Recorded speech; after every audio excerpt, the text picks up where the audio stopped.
Transfers of supplies must be reported.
Take it easy.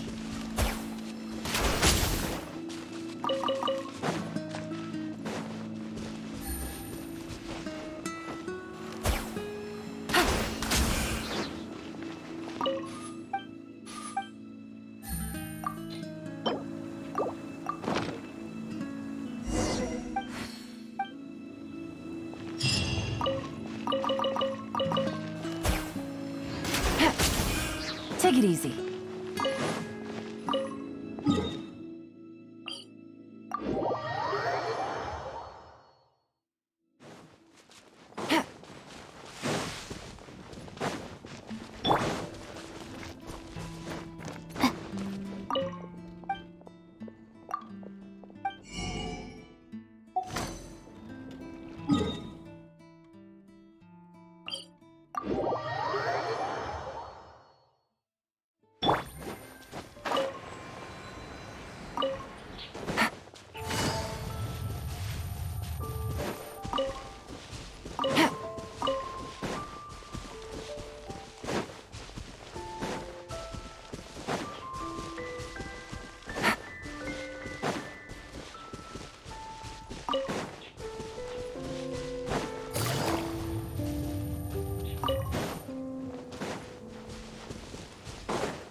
Take it easy.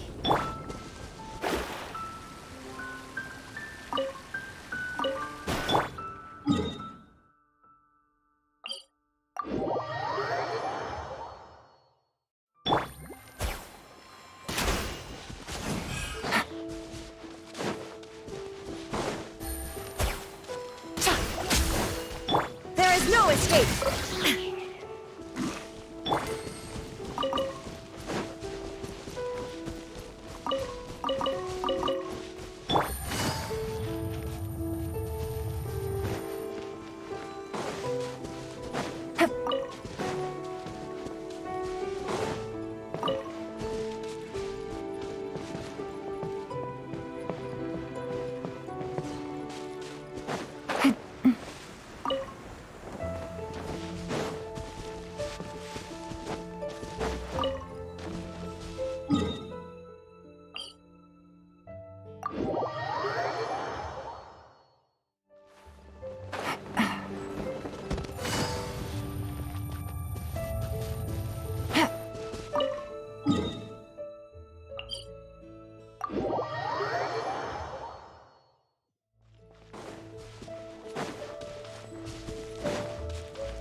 Illusion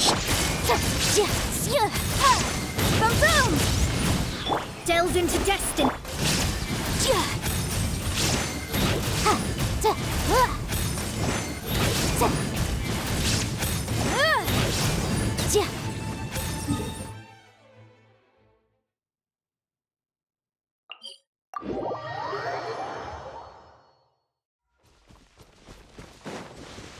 Take it easy.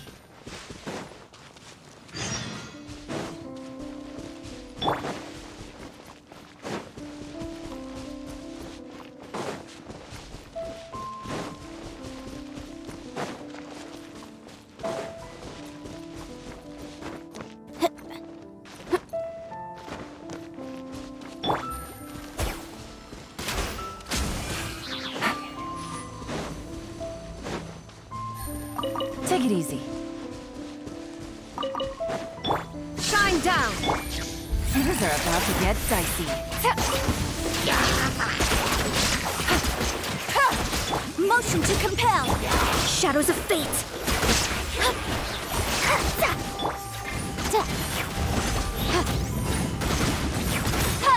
Boom boom!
Delve into destiny.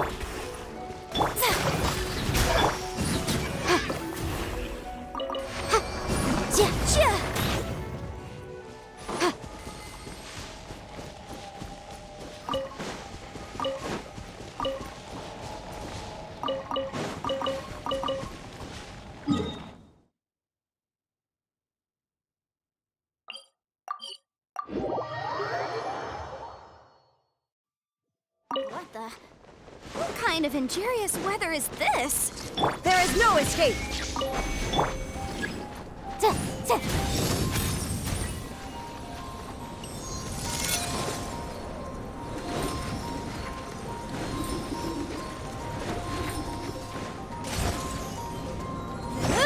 Motion to compel. Yeah.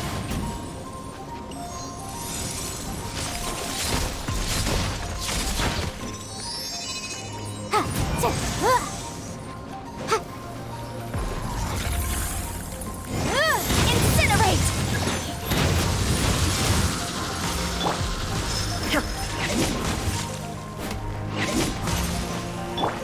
Boom boom!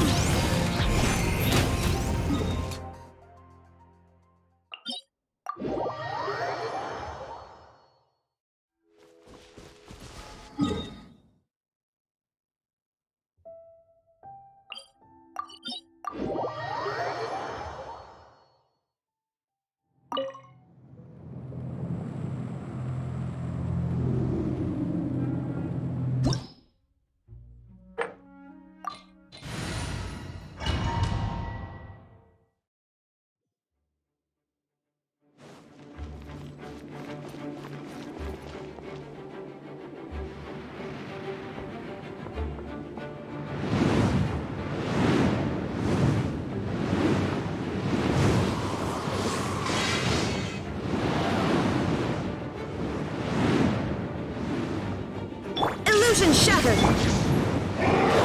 Motion to compel. Yeah.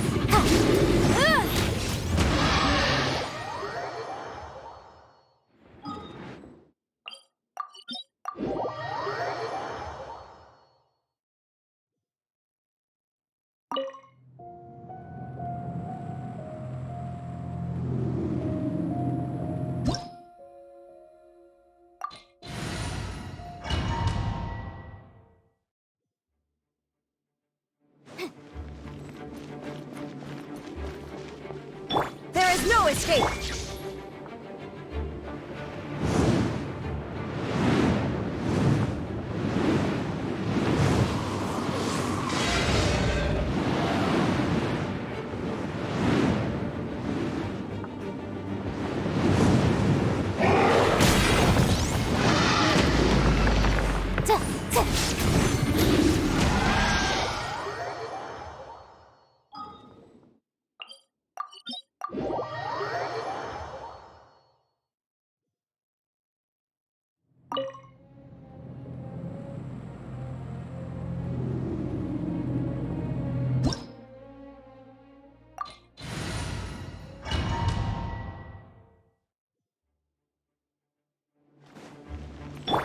Shine down!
Let me scry.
Quiet now. Game's up. Fun's over. Boom, boom!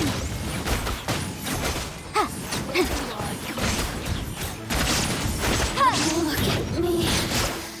Just once more.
try something new at the Wanding Restaurant.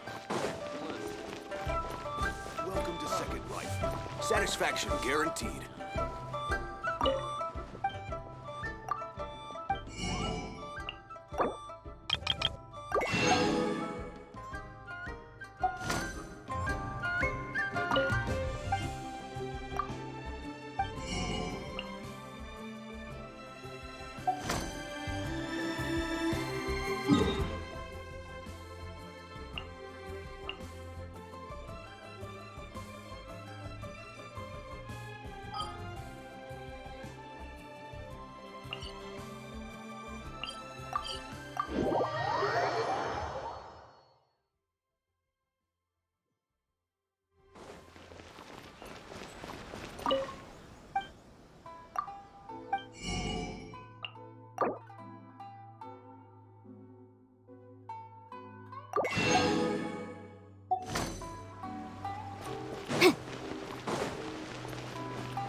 This weather's got me in the mood for reciting some laws.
Flavor and nutrition. Yes.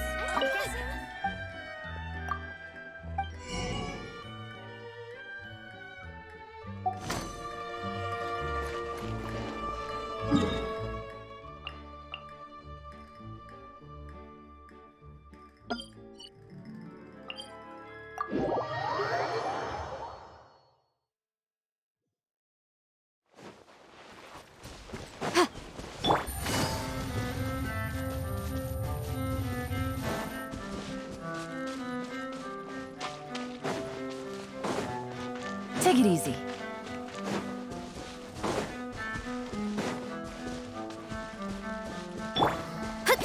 Motion to compel. Finally. Done.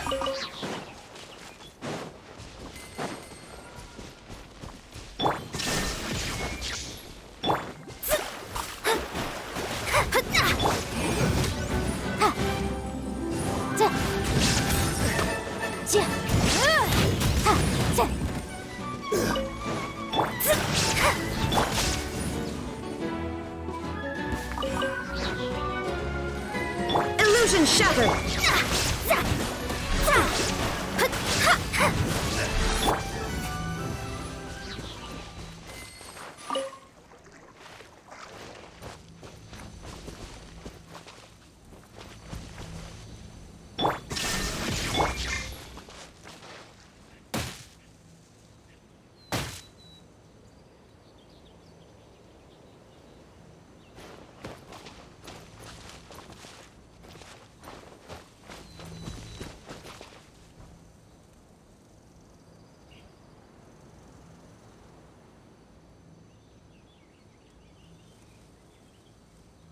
There is no escape!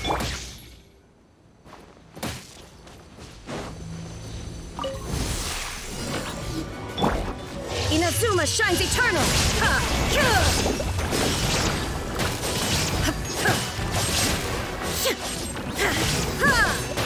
Boom boom.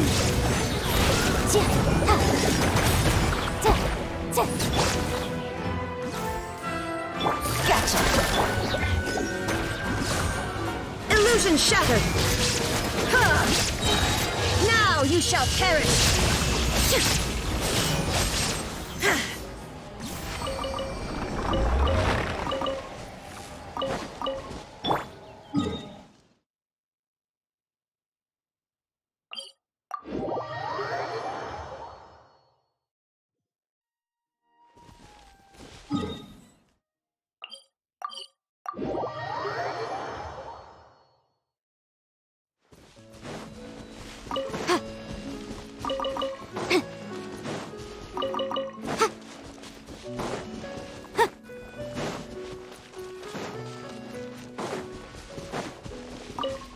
There is no escape!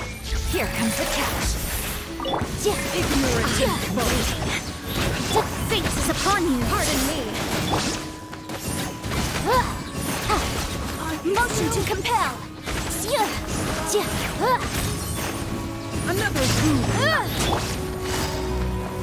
Busted. Incinerate. Not scary. Written in the stars. Boom boom.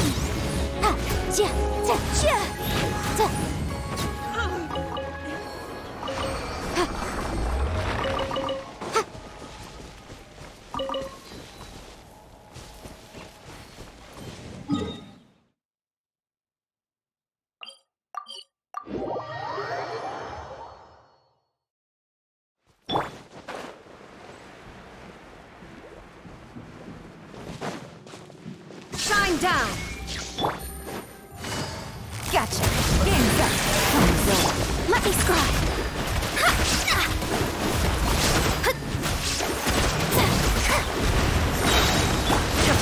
Torn to oblivion!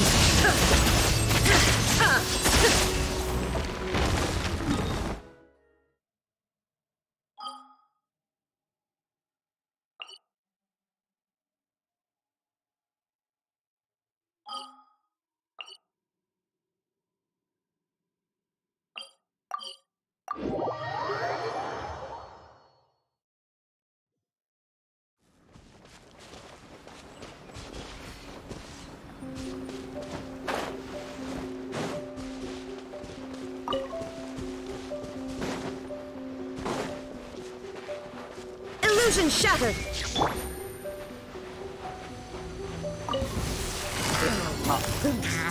Here comes the catch. Delved into destiny. Incinerate.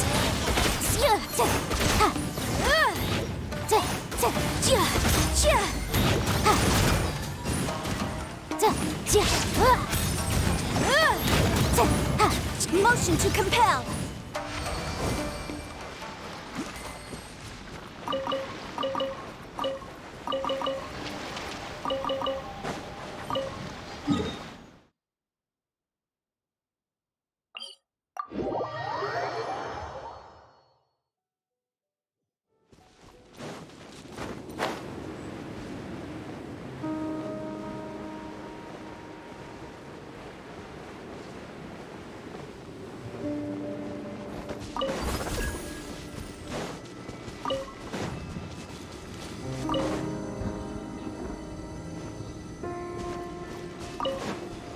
There is no escape. Game's up. Time's over. Let me scry.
Quietly now.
What the?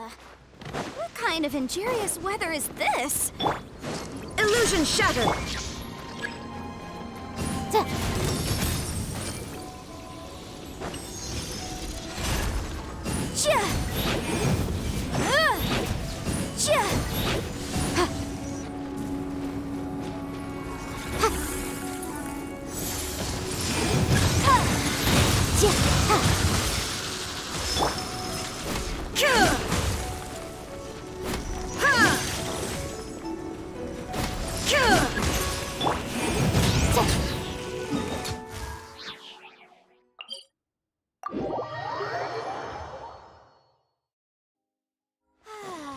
This weather's got me in the mood for reciting some laws.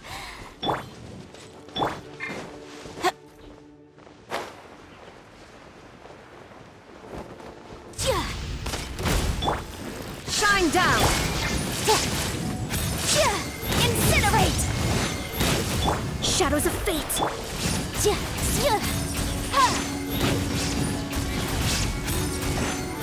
Motion to compel.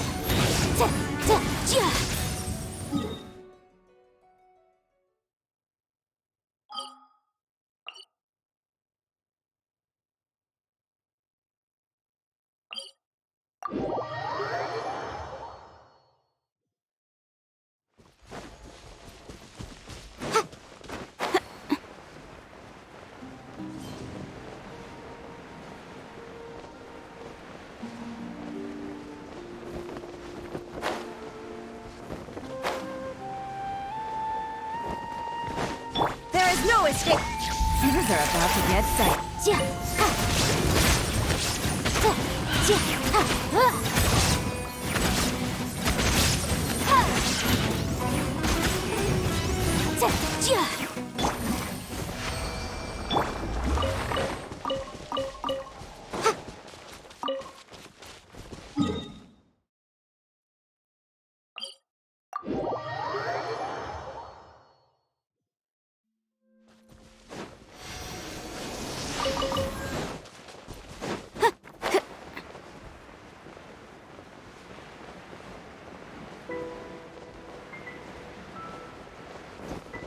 Shine down!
Let me scry. Need.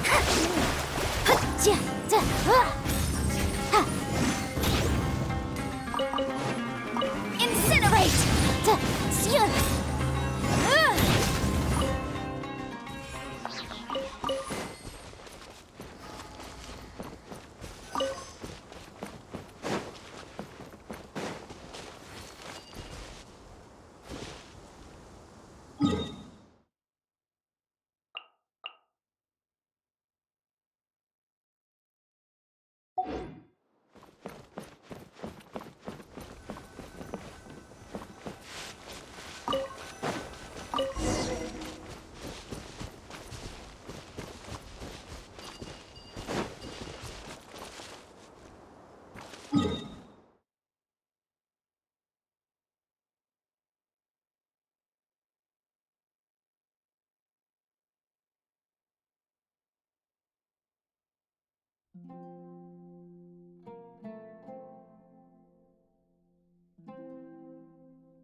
Illusion shattered!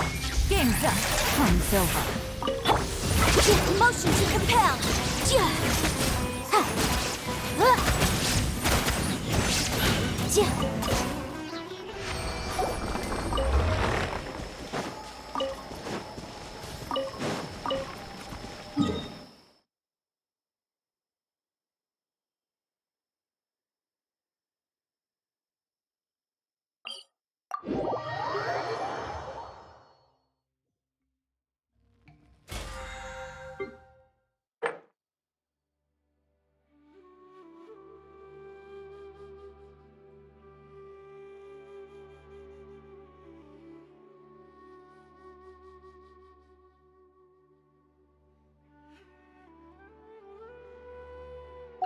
I'll remind you again.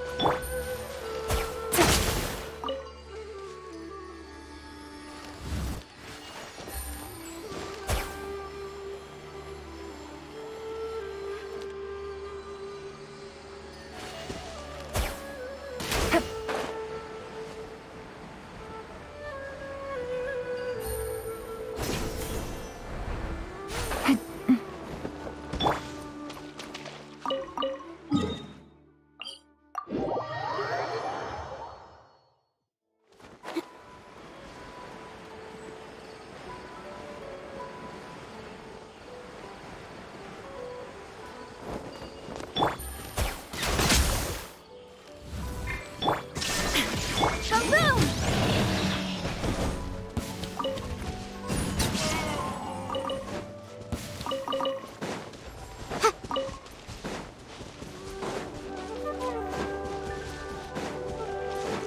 Incinerate!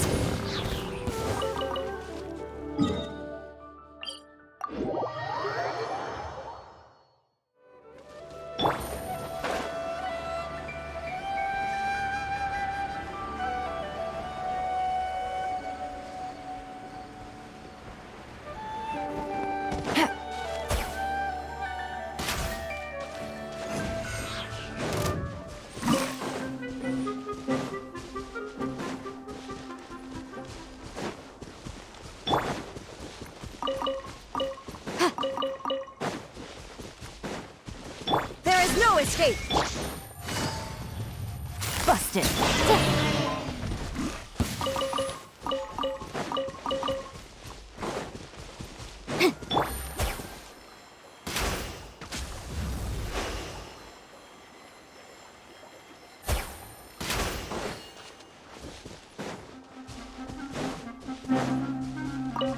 Illusion shattered!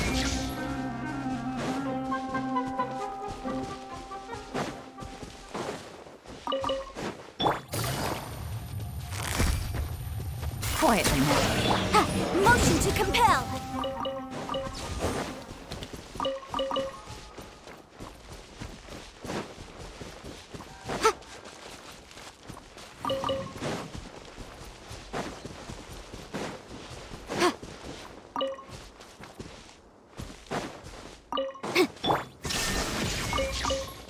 Boom boom!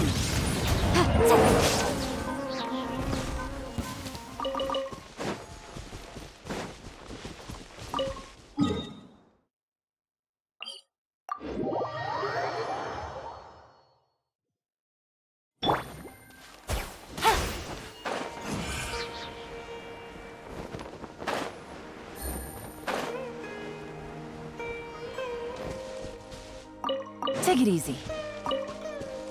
Shine down! Gotcha. Here comes the catch. Ja. Ha. Ja. Motion to compel. Miscalculated.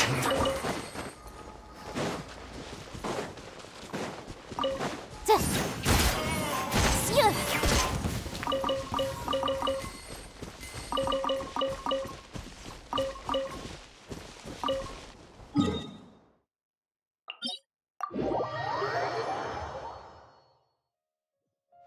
There is no escape!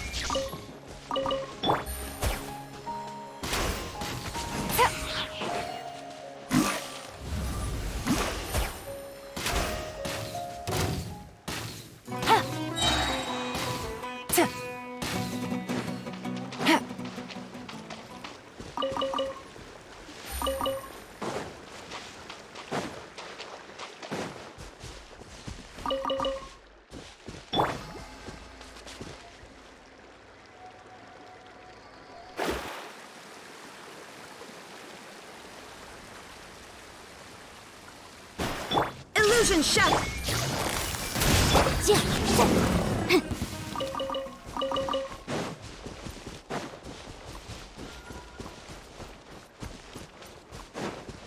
There is no escape.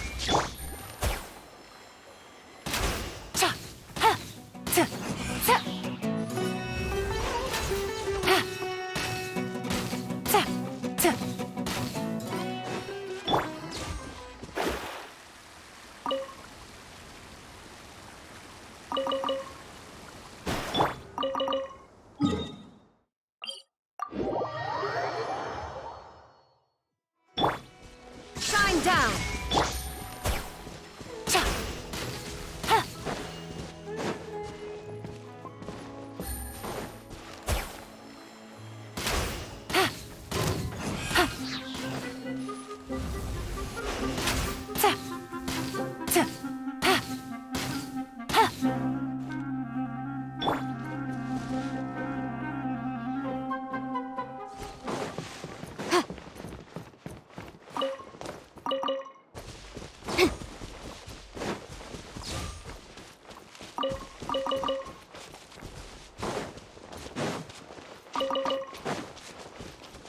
There is no escape.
Add Astro.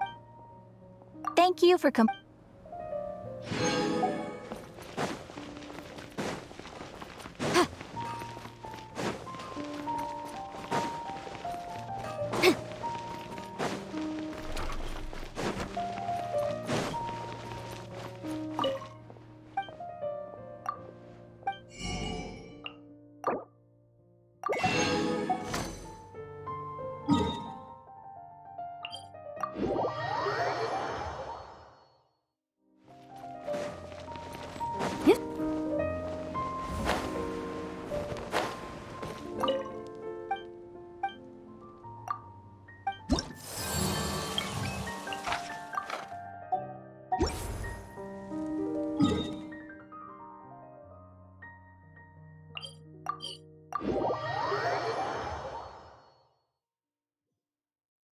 What the?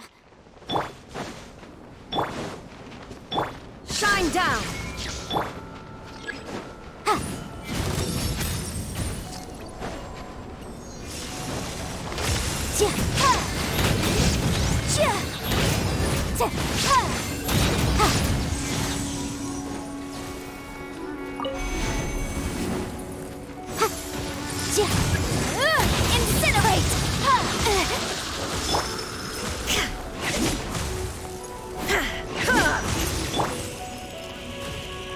Motion to compel.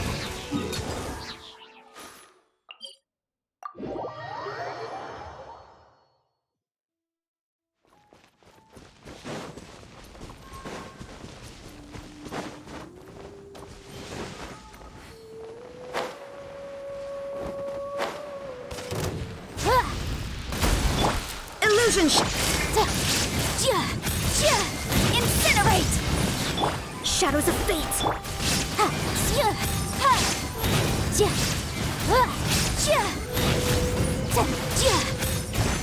Motion to compel.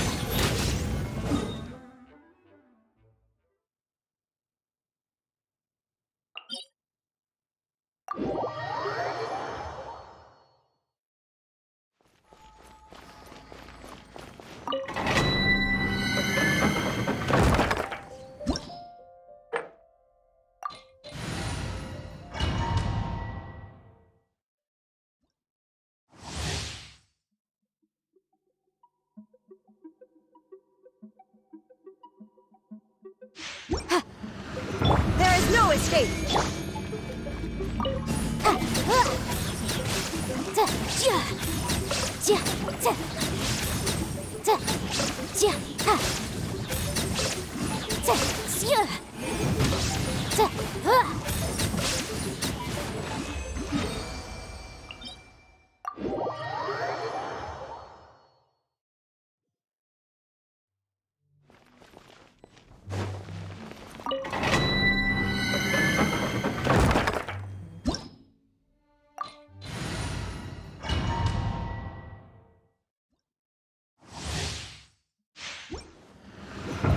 Illusion shattered!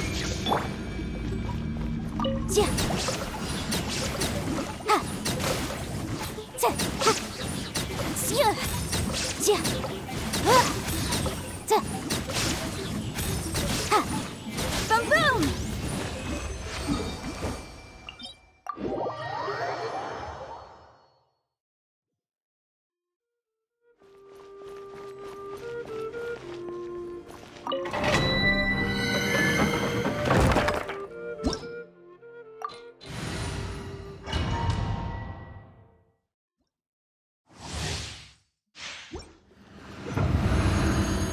Shine down!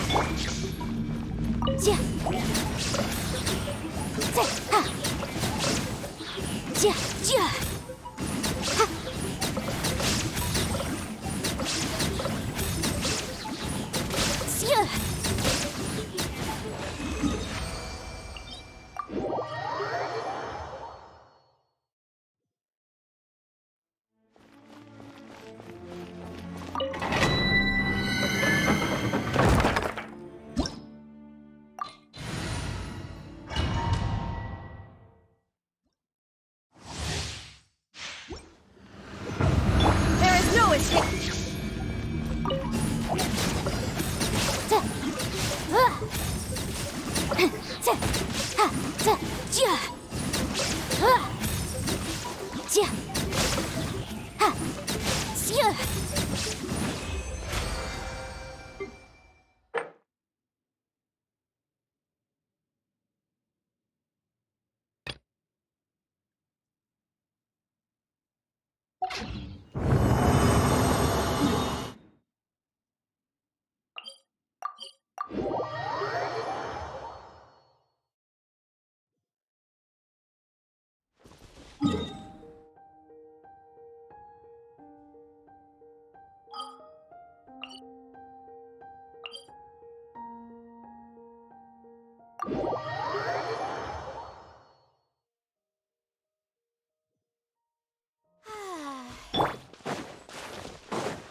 Illusion shattered! Take it easy. Game's up. Fun's over. Decided by destiny. Now you shall perish!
Asuma shines eternal!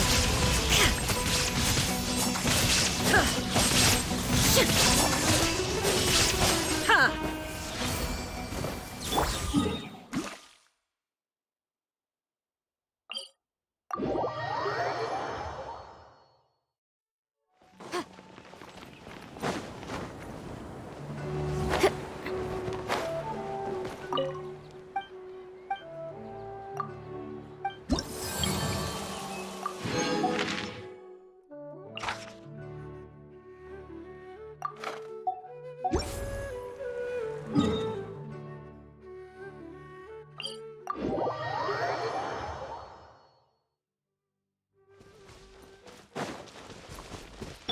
Shine down!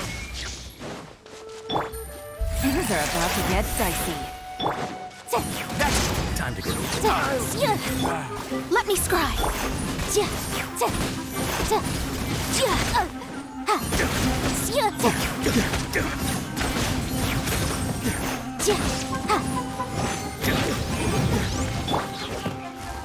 Now you shall perish!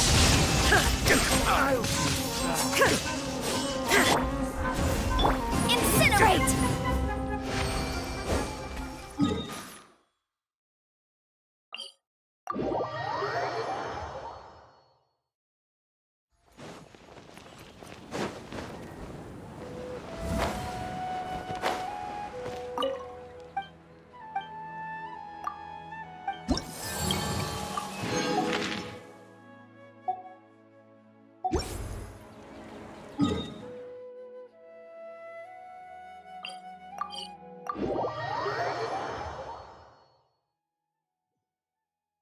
What the?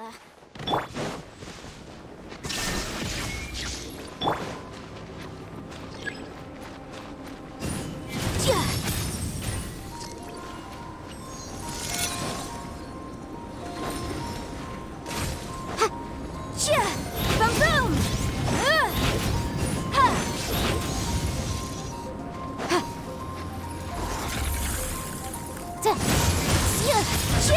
Incinerate!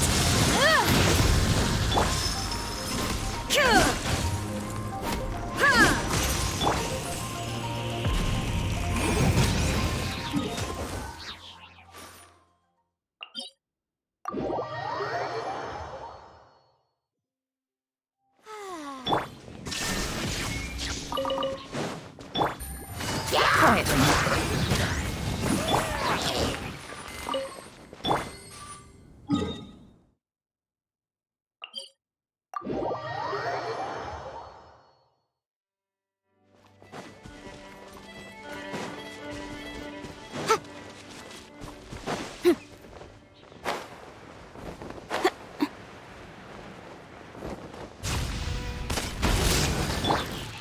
Illusion shattered!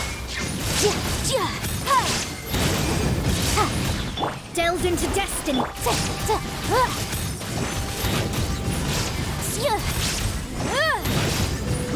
Motion to compel!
It's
been getting quite busy.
there. It's been a while, hasn't it?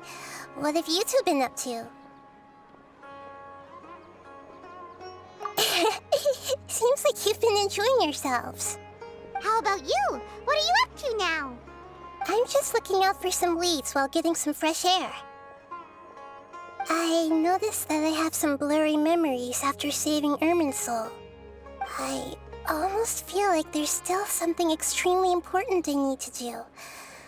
But I can't remember what it is. What is that? Don't worry, we'll help you remember. Thank you so much. Since you're willing to help, I have something I'd like to show you.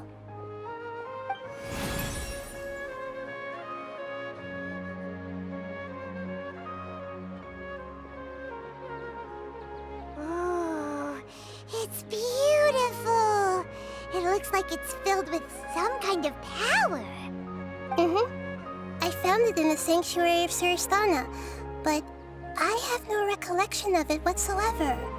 It's filled with pure elemental power that is quite similar to mine, but yet it's also a little different. It's very likely that it's connected to my foggy memory, but I can't figure out what it is. Traveler, do you have any ideas? You know, Nahida, we just happen to be going on an adventure right now. If we find anything, we'll be sure to let you know right away. Thanks, you two. I didn't mean to trouble you again. Don't mention it. Besides, it seems you've got a lot on your mind, and we'd like to help.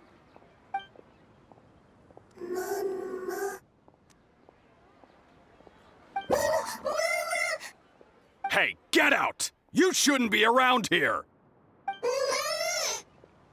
I'm sorry, Lesser Lord Kusanali. Fungi don't usually come near this place. Last warning! Get out before I kick you out, you hear? Hang on. I think it's trying to tell us something. But Great Dendro Archon, it's a monster! Please, don't worry. I think I understand. Seems that it wants us to follow it. You can understand it? Even though different creatures have varying habits and ways of communicating, the emotions we experience are all the same. I can feel its anxiety and fear. It's in dire need of our help. Well, fungi are kinda cute, but... that's true. Okay, let's go take a look. All right, lead the way, little fungus. Although they all look about the same, some fungi are friendly, while others are super aggressive and attack anyone they see. It can't be helped. Perhaps in their eyes, humans are like fierce monsters as well. After all, they can't distinguish which human behaviors are hostile or not, and it'd already be too late for them once humans have drawn their weapons. Hence why they tend to strike first, rather than waiting. That's not too different from how humans think sometimes. That's what I meant by shared emotions.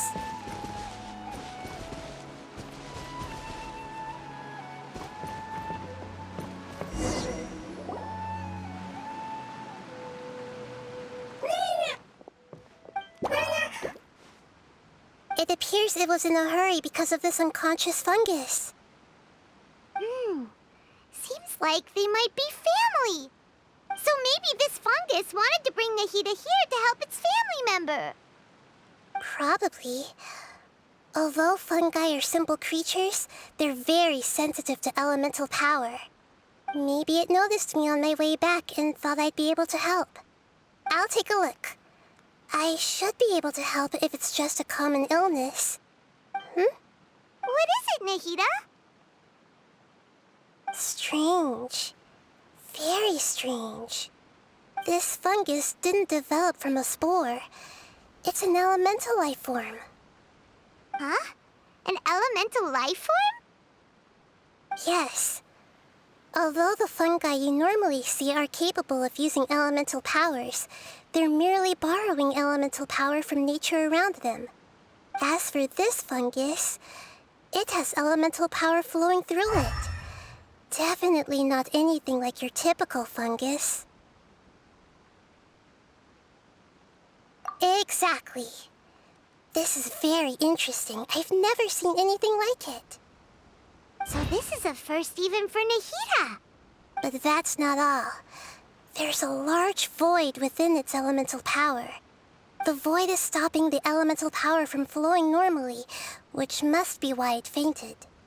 So do you think it'll wake up if we can fill the void? Yes, and I just so happen to be good at this sort of thing. I'll see what I can do right away.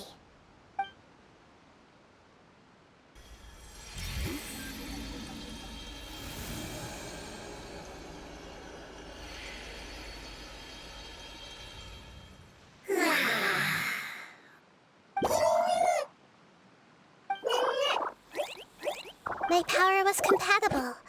Looks like everything is fine now. Lord of Dendro? Is it really the Lord of Dendro? Oh, I can't believe the Lord of Dendro saved me. Thank you, as well as the stranger and creature next to you. Ah!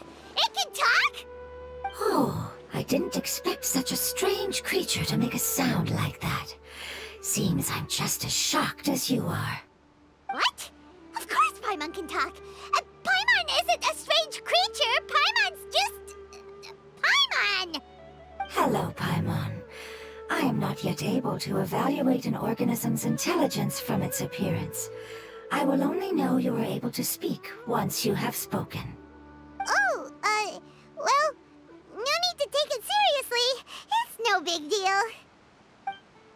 But does Paimon really look so dumb that people might think Paimon doesn't know how to talk?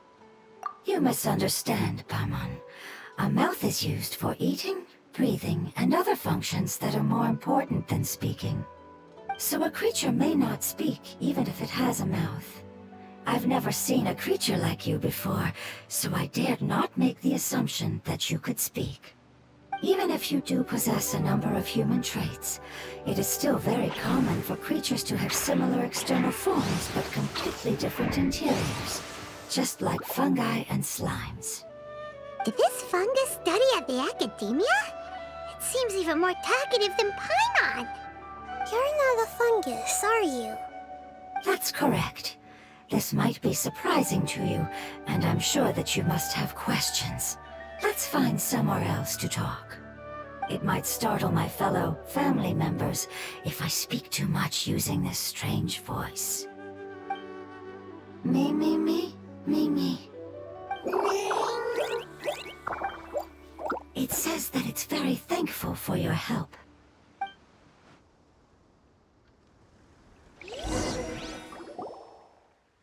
I was confident that I knew of all the creatures in Teyvat. Even if there are ones I've never seen with my own eyes, I thought I possessed all the relevant knowledge about them. However, even if I were to lay out the traits of all elemental life forms, you don't seem to match any of them. What are you? And where did you come from? I come from an ancient race. We have existed for a very long time, possibly longer than any records in existence. My home was filled with flowing water and great mountains. Lush grass covered the land, and my family and I lived in bliss and happiness. Until the apocalypse came and changed my home forever. A horrifying power consumed all there was. The seeds of catastrophe nested and grew inside of us, twisting and warping us, causing us to lose control. We were victims of the apocalypse, yet in time, we also became the apocalypse itself. The apocalypse? I'm not sure what it means either. It sounds like some kind of old fable. It's a long and complicated story. It will take me some time to explain it clearly. Don't worry, we'll listen. Please continue. I was lucky and managed to survive. Afterward, I left with some of my family and came to Sumeru to search for a way to rescue my homeland. We came in contact with many species and learned from their cultures and knowledge, hoping to understand the truth behind the apocalypse.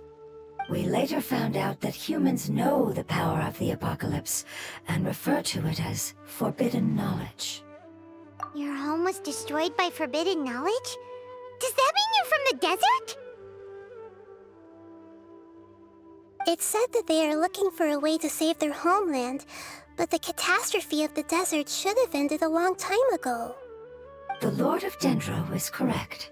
We are not from the desert. I would very much like to tell you the location of my homeland, but unfortunately, I've forgotten.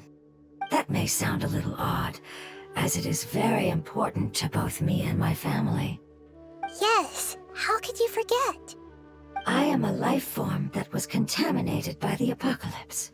A part of my knowledge and memory was taken away as the contamination inside of me was purged. Ah, I get it now.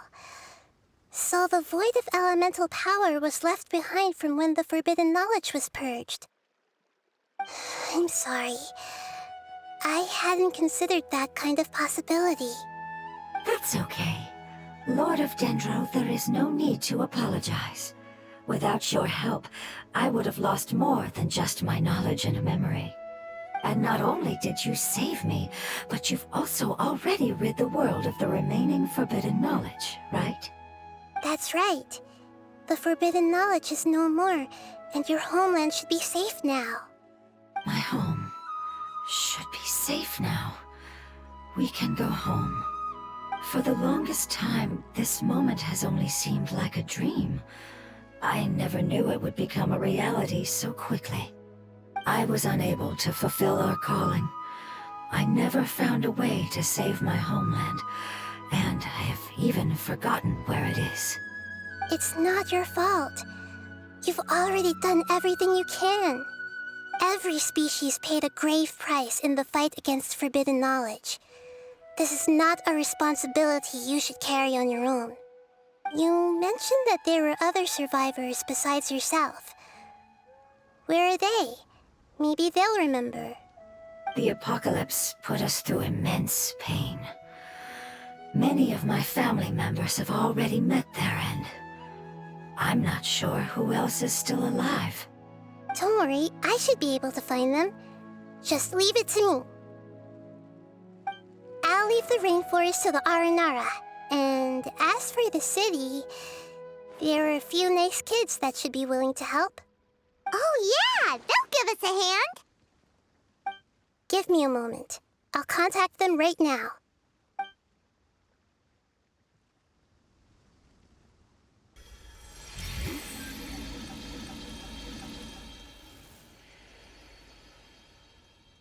That should do it. It may take some time to find them, so let's wait for a bit. Thank you, Lord of Dendro. We all believe that you will keep your promises. The moment I saw you when I awoke, I had a feeling you were here because of the agreement. Agreement? You might not remember, but this is a prophecy that we deeply believe in. That the Lord of Dendro will bring us home once the catastrophe comes to an end. Ah, I see. I'm sorry. There are also some blurry segments in my memory as well. But I'm very concerned about your homeland. This is something I should help with. It's really no trouble to me at all. Would you all be willing to come with me somewhere as we wait? The more family members that can return home with me, the better. But didn't you say that you don't know where they are? Yes, but I know their end. I will explain it to you along the way.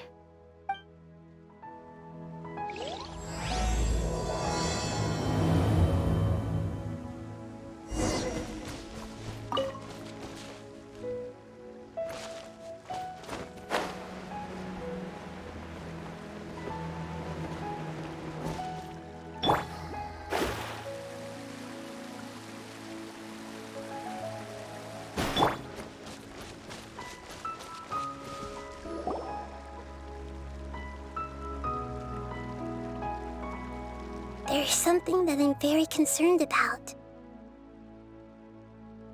Yes, I didn't mention it just now, but do you remember when I told you that the power in the crystal is very similar to mine, yet also different? The elemental power inside the crystal is completely identical to that of the fungus. What? Exactly. The prophecy that it mentioned was probably an agreement that I made with an elemental life form that once represented its race. I had to deal with the forbidden knowledge to save their homeland. The process, however, took away some of my memories. That sequence of events would explain the persistent feeling that I had unfinished business. Makes sense. Too bad it's unable to tell us more. Yeah, I've been trying to think of a place that fits the description of its homeland, but I'm unable to come up with anything. Agreed. I really want to send them home, so they won't have to wander around anymore.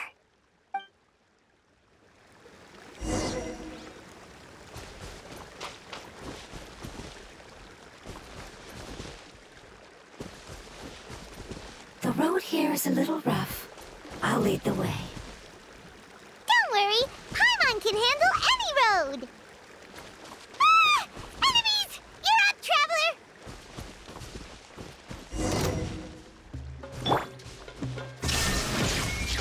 Game's up. Fun's over. Let me scry.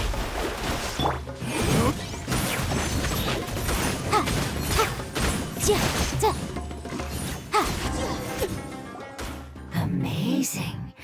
With such skills, you all would have definitely been able to find a way to survive the apocalypse. Hey! Paimon has been meaning to ask. You all didn't originally look like this, did you? No, we didn't. The appearance of our kind will change according to the environment. After communicating with various living organisms in Sumeru, we discovered that fungi are the life form most adapted to live in these lands. Thus, we gradually took the form of fungi and became a part of their group. It's hard to believe that's even possible. The most important instinct any life form possesses is adapting to the environment. I don't think that should surprise you, Paimon. Your hand is shaped like that for a reason, so you are able to grip and use tools more easily. The reason why fungi absorb elemental power is to blend with the environment and fend off natural predators. We are dendro life forms, one of the most ancient life forms in this land. That is why we are so adaptable. So you mean, if Paimon wanted to, Paimon could change into a different form as well? Not as freely, I'm afraid. You would require a long time to make that happen. Although this is common sense to us, it is still extremely difficult to explain. Putting it as simply as possible, changing form requires energy, and energy comes with time.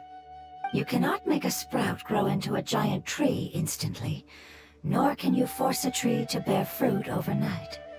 I see. Humans have a term for this. It's called growth. Ah, you're so smart, Nahida! Paimon gets it now! Growth. I see. Yes, then this is what you would call growth. A most beautiful word. I shall enjoy it more as we walk.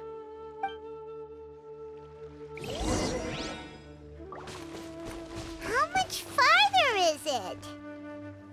We're about halfway there. You're doing great, Paimon. Do you need me to carry you on my back? Huh? Oh, no! Paimon was just curious! Paimon isn't that tired. You seem to enjoy taking care of others. You think so? Does the Lord of Dendro need to be carried?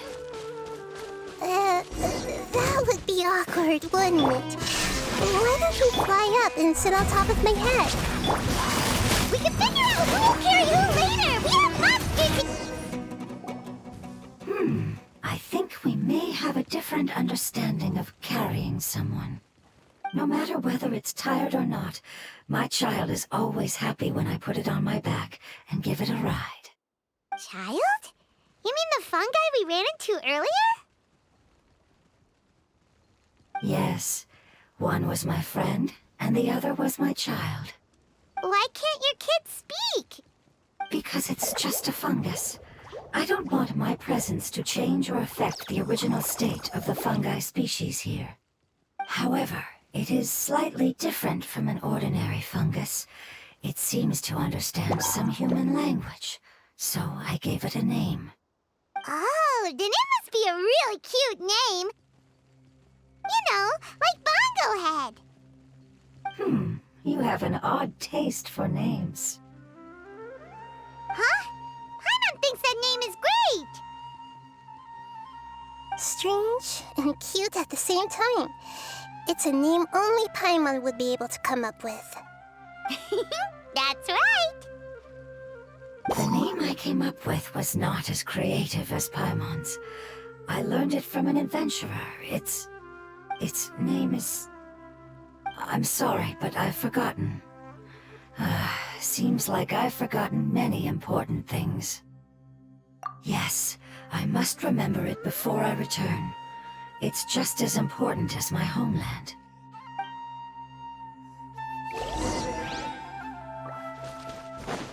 Yes, this way. We're almost there.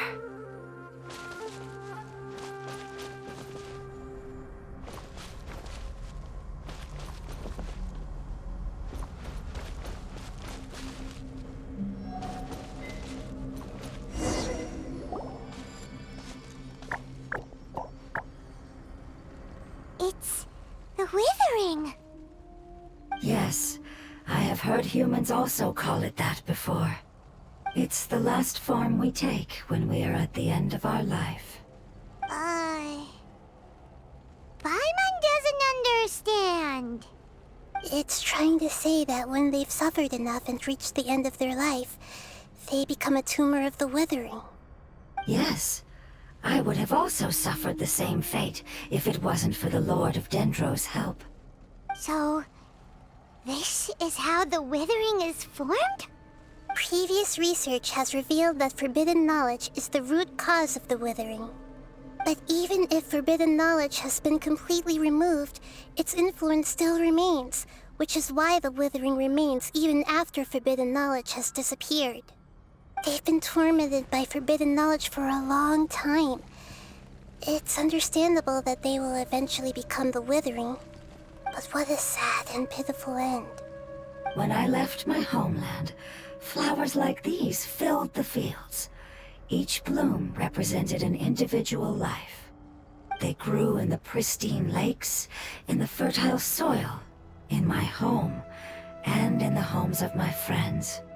They grew everywhere, until the world suddenly lost all its color and became tainted and murky. But it's all right. Our life essence, elemental power, still resides in this flower. After an adventurer clears the Withering, I will quietly draw near the area. If I can sense the elemental power of my companions, then I take them with me. But that would mean the effects of forbidden knowledge could have... It's okay. That's not important anymore. I just hope that they can all make it back home. It's not right to leave them to simply perish in the open like this. Now that we finally have the chance to return home, each one I manage to bring back will make me that much happier. I understand. Just leave it to us. So you're worried about me? It's fine. Forbidden knowledge doesn't exist anymore. It's natural to want to be overcautious when dealing with a highly venomous snake, but when all that's left is its skeleton, there's nothing to worry about. Paimon doesn't get what you two are talking about, but we're all ready to go now, right? Then let's do this! We've dealt with the Withering countless times already!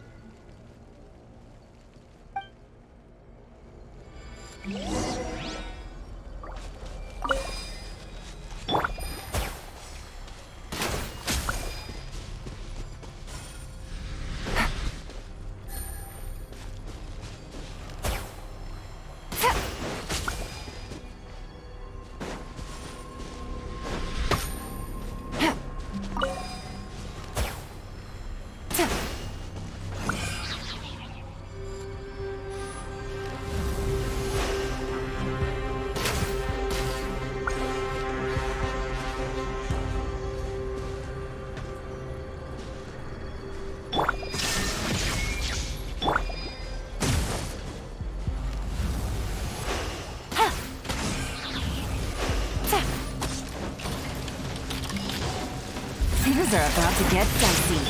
Inazuma shines eternal!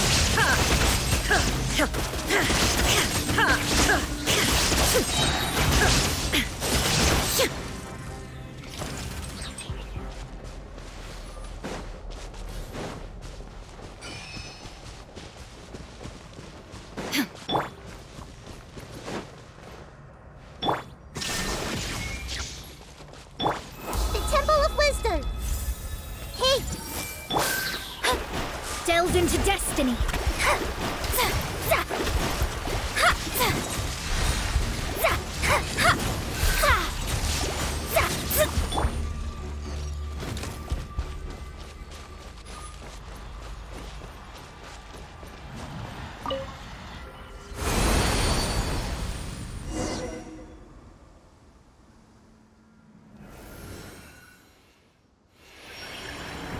As I expected, it's the last of my kind that I'm aware of. So it wasn't able to make it to the end. If only it could have held on just a little longer. I hope that you will be free of this pain after returning home. Just thinking about how many elemental life forms have turned into tumors of the withering makes Paimon sad. It's okay. As long as elemental power still exists, then we will still be around. An external form is but a gift of time. Through growth comes change, and even abandonment of previous forms. However, our true nature is not so easily affected. It wouldn't have come to this if we were able to cure them earlier. But I will cure all of them. Even if it's just for the sake of the rainforest and all the life forms that live in it. Thank you, Lord of Dendro. It was a wise choice for us to place our trust in you and wait. Hold on. I think I got something.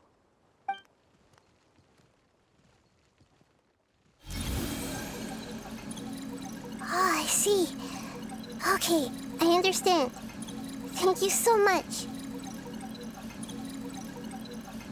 So, they found a fungus that matches the description I gave them. It's currently unconscious. It must be in a similar situation as I was. We should hurry and go take a look. Okay, follow me.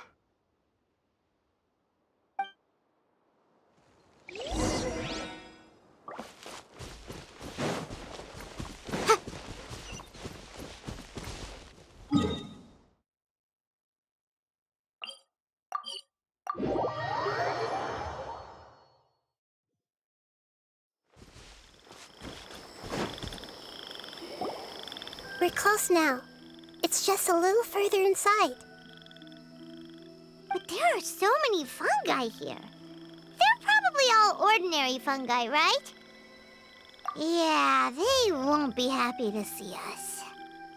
No fighting. These are all its family. Although we belong to different species, we've spent a long time living among the fungi. They are very important to us. They can be reasonable, as long as we try to communicate. What should we do? You're the only one who can make it through, right?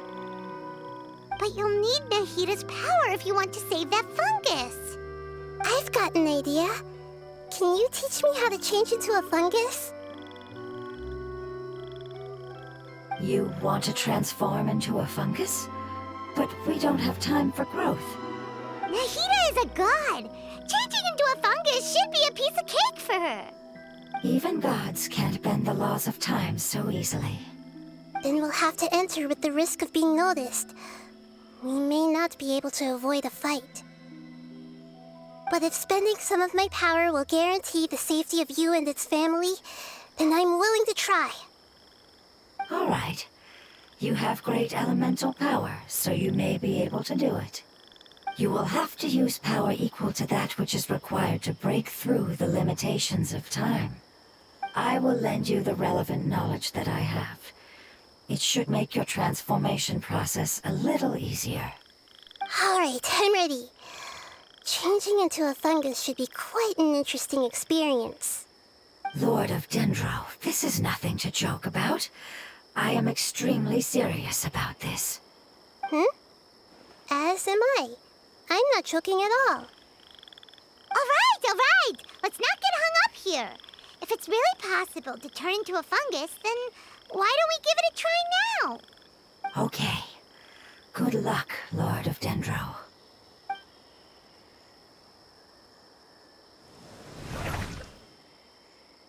Wow, you really turned into a fungus! It's actually not too bad. My perspective in this form isn't much different from usual. The unconscious fungus is just below here. Can you all help me determine which one it is? Oh, how do we do that? I'll get close to them while you make your way over from above. You should be able to identify them using elemental sight since they're elemental life forms. Then, all you have to do is repeat the correct answer in your mind.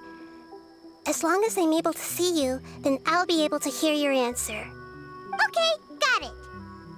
Let me lure away the fungi up top and make way for you. All right, good luck, Nahida. Let's go, Traveler.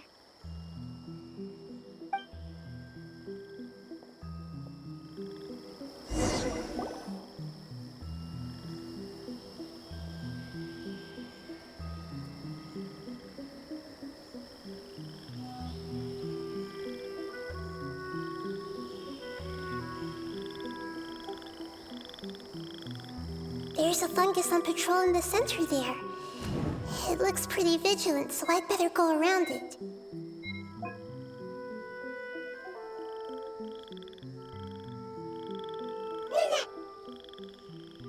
Why is it reacting like that? Huh? Uh-oh, the fungus on patrol noticed me. Nah.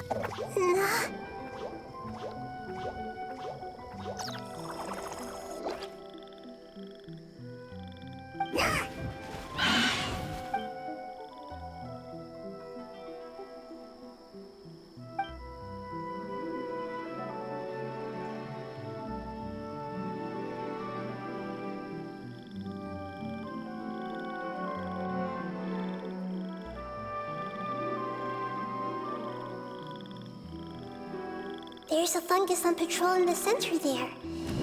It looks pretty vigilant, so I'd better go around it.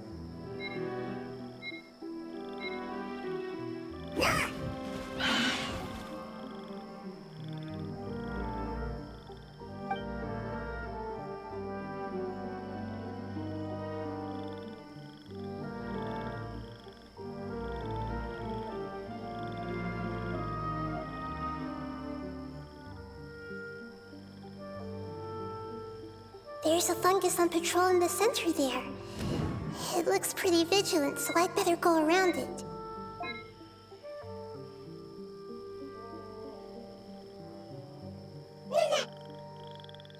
Why is it reacting like that? Huh? Uh-oh, the fungus on patrol noticed me. Nah.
There's a fungus on patrol in the center there.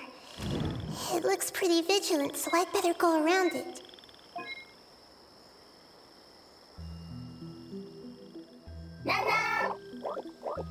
Na.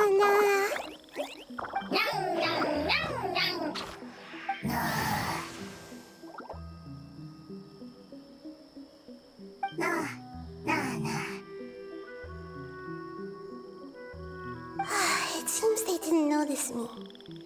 It seems that fungus won't be moving for the moment. I should hurry and make my way through.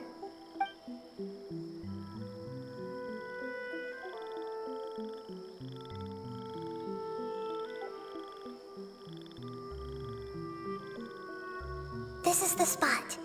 There are several fungi here. I'll hide and wait for the traveler to catch up.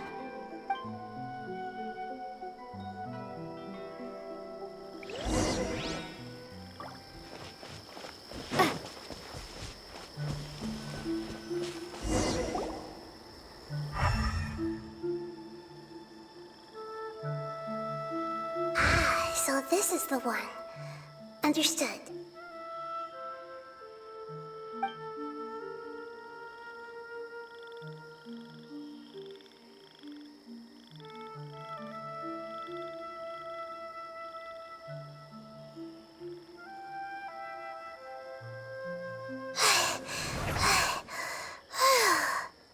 Nahida, what's wrong? I never knew that it was so tiring to change forms like that. I even used the techniques that it taught me. Seems like its warnings were not unfounded. The power of time accumulates slowly and goes unnoticed. A great price is to be paid if you wish to perform drastic changes instantly. Thank you for everything you've done. All seems to have gone according to plan. Now, we simply wait for it to wake up.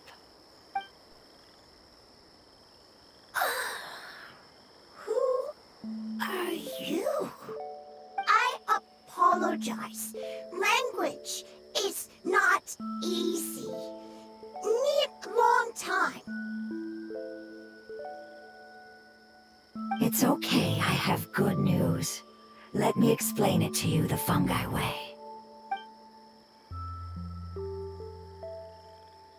Apocalypse ended? Go home now? Yes. Unfortunately, I've forgotten where home is.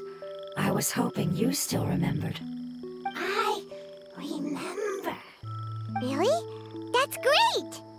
Home, Dendro Dragon. Dendro Dragon. Ah, yes! The Dendro Dragon! I'm sorry, I just got so excited. I've probably never expressed such emotions before. But yes, our home is the Dendro Dragon. Oh, wait a minute. Paimon's confused. Do you mean the Dendro Dragon as in an elemental dragon? Like Dvalin? Yes, they're both dragons, but Apep, the Dendro Dragon, has been around for longer and has accumulated dense elemental power. But I don't quite understand. Why would you say that your homeland is a dragon? Because we live inside the Dendro Dragon. The Dendro Dragon. Inside. Very big. Mountains, water, trees. Us. There is an entire world inside the Dendro Dragon's body. The Dendro Dragon nurtured the earliest life forms and protected us inside of itself. It once told us in a majestic voice that once we finally matured, we'd be able to start life in a new world. However, that day never came. Our homeland was the greatest place there ever was before the apocalypse arrived. Paimon's still confused. Yes, a very good example. It appears that you're much smarter than Paimon. The only difference is that the Dendro Dragon is much, much larger than any Dendro slime. Wait, then if that's the case, doesn't that imply that Apep has also been contaminated by forbidden knowledge? Yes, that is correct. What has suddenly made you look so worried, Lord of Dendro? I haven't seen this expression on you before. A pep is the most adaptable life form in the world. The forbidden knowledge should have become a part of its body a long time ago. Which means that if all the forbidden knowledge has been eliminated, then a big void will also form inside the dragon! I'm afraid so. Its body and soul have probably been in terrible shape for some time now. No wonder I haven't seen a pep for so long. But how did it get contaminated? Was it due to the destruction of King Deshret's civilization? But anyway, a pep disappeared and has been gone ever since that time. It's been enduring unimaginable pain all the while. It's probably in pain as we speak. Yes! How could I have forgotten? If the Dendro Dragon fails to hang on, the elemental power inside it will no longer be able to maintain its form and will all be dispersed. Dendro elemental power of that concentration will cause the rainforest to overgrow. Giant trees will completely block out the sun. Plants and humans will fight over oxygen. Sumeru will no longer be suitable for sustaining life. Hey, what about the crystal? Why don't you show it to them and see if they know anything about it? Yes, I'm sorry. You're right. We don't have time to panic. Have you two ever seen anything like this before? No. Its power feels very familiar. Like something from our homeland, but I don't know what it is. I'm sorry our memories aren't very reliable. It's okay. I'll contact my helpers just as I did before and see if they can locate your other family members.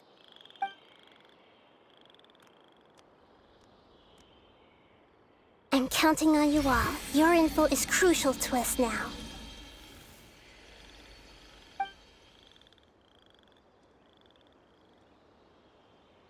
Let's wait for their reply again, though I know waiting can feel unbearable at a time like this.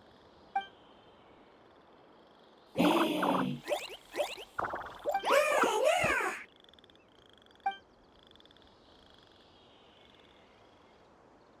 you. Family bringing fruit. I explained to them that you aren't hostile. After seeing you save it, its family is very grateful to you. Go home, leave. Hard decision. Don't know. They are weak. I worry. If waiting, then I hope. Don't worry. I understand what you are trying to say.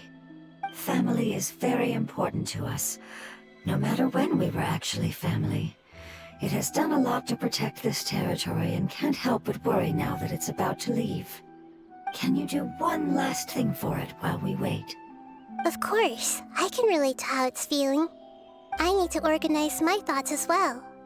Thank you. Thank you. Tend soil, food. Don't like plant invasion. There are two things that it wants you to do. One is to look after the land that the food is grown in, and the other is to drive away the plants that are trying to invade the area. Soil. There. First. Seed. Here. Paimon understood that! No need to translate. We'll take care of it right away.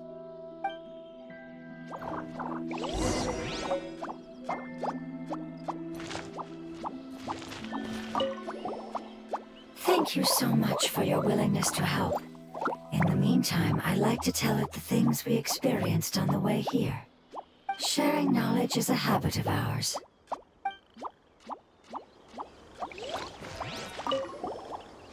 Leave. Worried. Want to stay.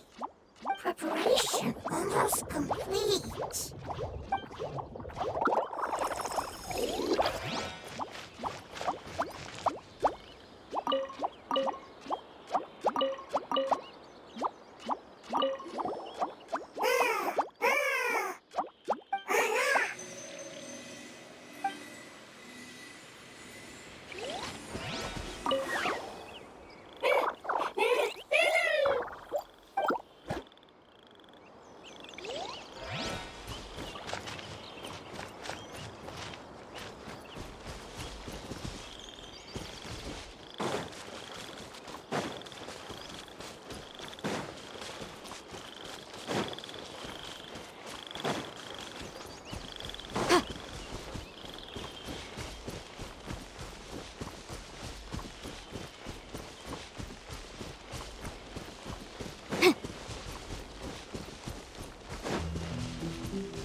Let me scry.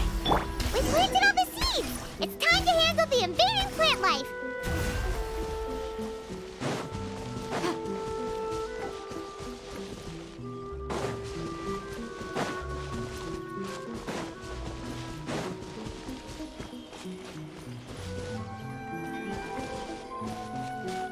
Illusion shattered! Ah! Wildflower flowers! It wasn't kidding when it said plants were invading!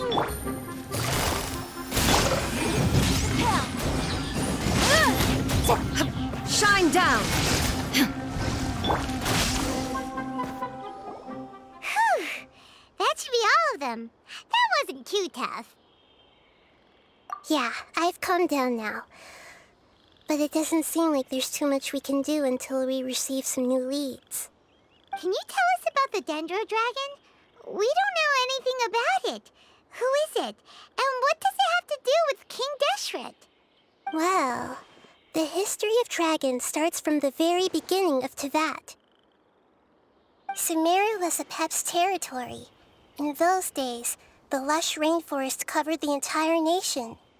Oh, so there was no desert back then? Not at first. That came when a giant spike fell from the sky, turning a huge section of the rainforest into sand. In an attempt to adapt to its new environment, Apep changed color from the emerald green of the forest to the yellow of the sand. No wonder those two elemental life forms are always talking about the importance of adapting. Apep has always seen itself as the master of Sumeru and has refused to recognize the new order that was established. Even now, it probably still holds great hostility toward the gods. However, powerless against the power in the sky, and then the forbidden knowledge many millennia later, it's been unable to stir up any trouble. Conflicts between the two sides are destined to continue until a balance can be found. As far as I know, Apep had been slumbering in the desert, and King Deshret had taken a great interest in it. Maybe this is why Apep was contaminated. I'm not sure what may have led it to become involved, but rescuing it is definitely our top priority right now.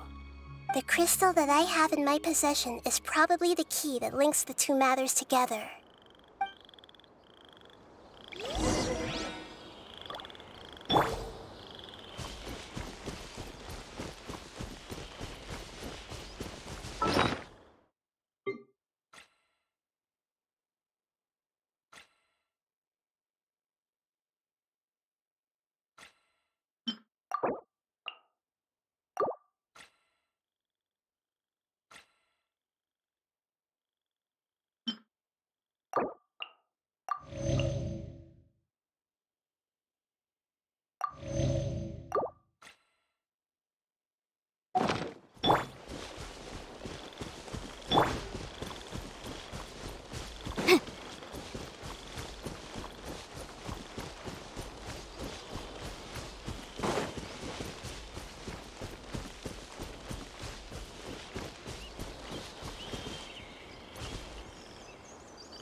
Dendro.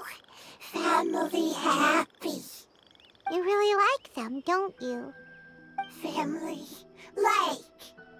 Do you not like your family? That's not what Paimon meant. It's just that you guys aren't actually the same species. Does that matter? Family likes me.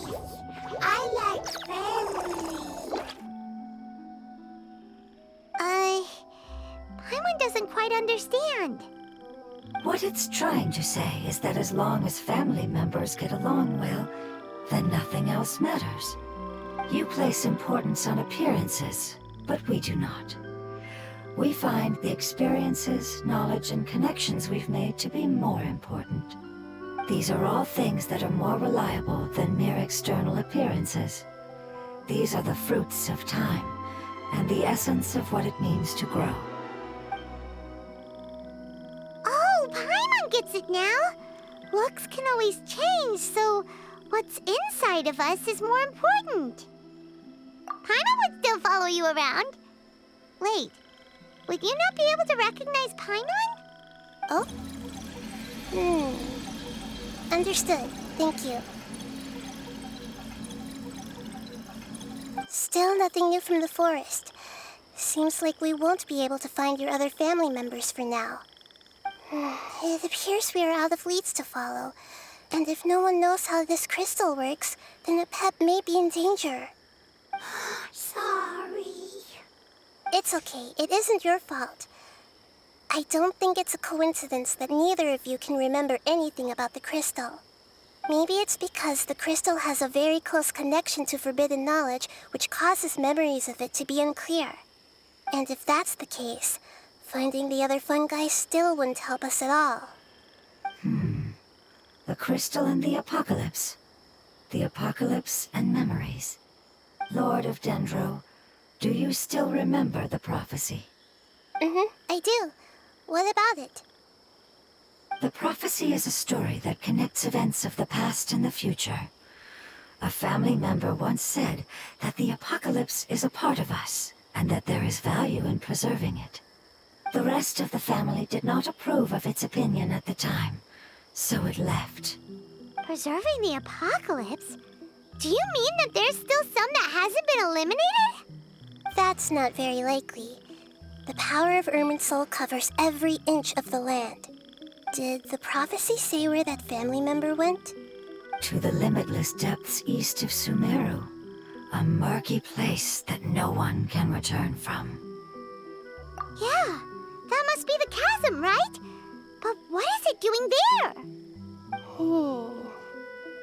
It's impossible to preserve forbidden knowledge, but what if it can be converted to a different form?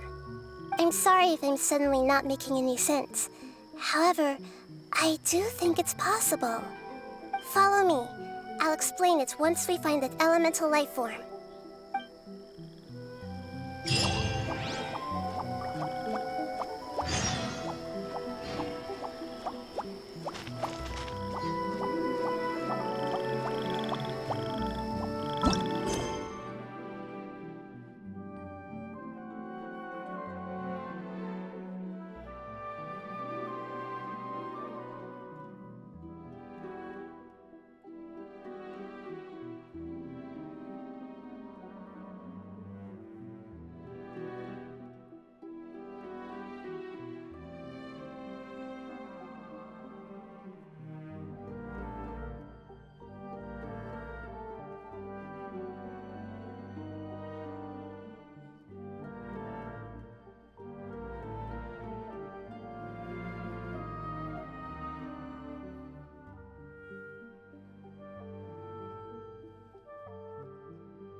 So that elemental life form came all the way here on its own and spent a long time by itself? Wouldn't it already have become the Withering like the others? There is a chance that it could avoid that end, using the power of something here. I'm referring to what was used to fight against the Abyss. It once repaired the rifts of Tevat long ago. It has the ability to purify and stabilize powers that shouldn't exist in Tevat. Forbidden knowledge that its light has shone upon is kept here forever in a different form. Yep, it's just like soap bubbles that rise to the water surface. Another strange metaphor, but Paimon somehow gets this one. What the Lord of Dendro means is that the apocalypse was altered by the power of the giant spike and hidden within the oozing filth. Yes, and it shouldn't be far from here. Let's go and take a look.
It's over there! Looks like we'll have to clear up the oozing filth in this area. You two should be able to take care of it, right? Yep, we know what to do. We'll just use the lumen stone on the oozing concretion.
Oh, we finally managed to rescue it. It should be the life form from the prophecy. That light.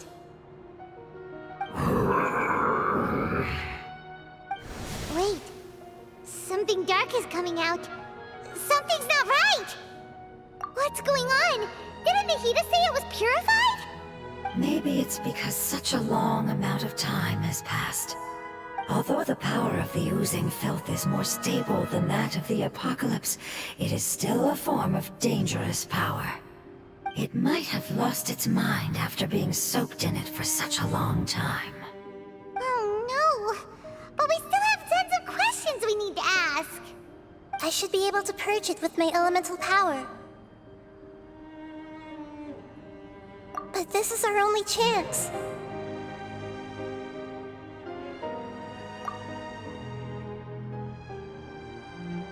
Traveler! It's okay. I trust your judgment. I was being a little hasty myself. Let's see if we can think of another way. Oh, yeah! You said that the elemental power in the crystal was identical to theirs!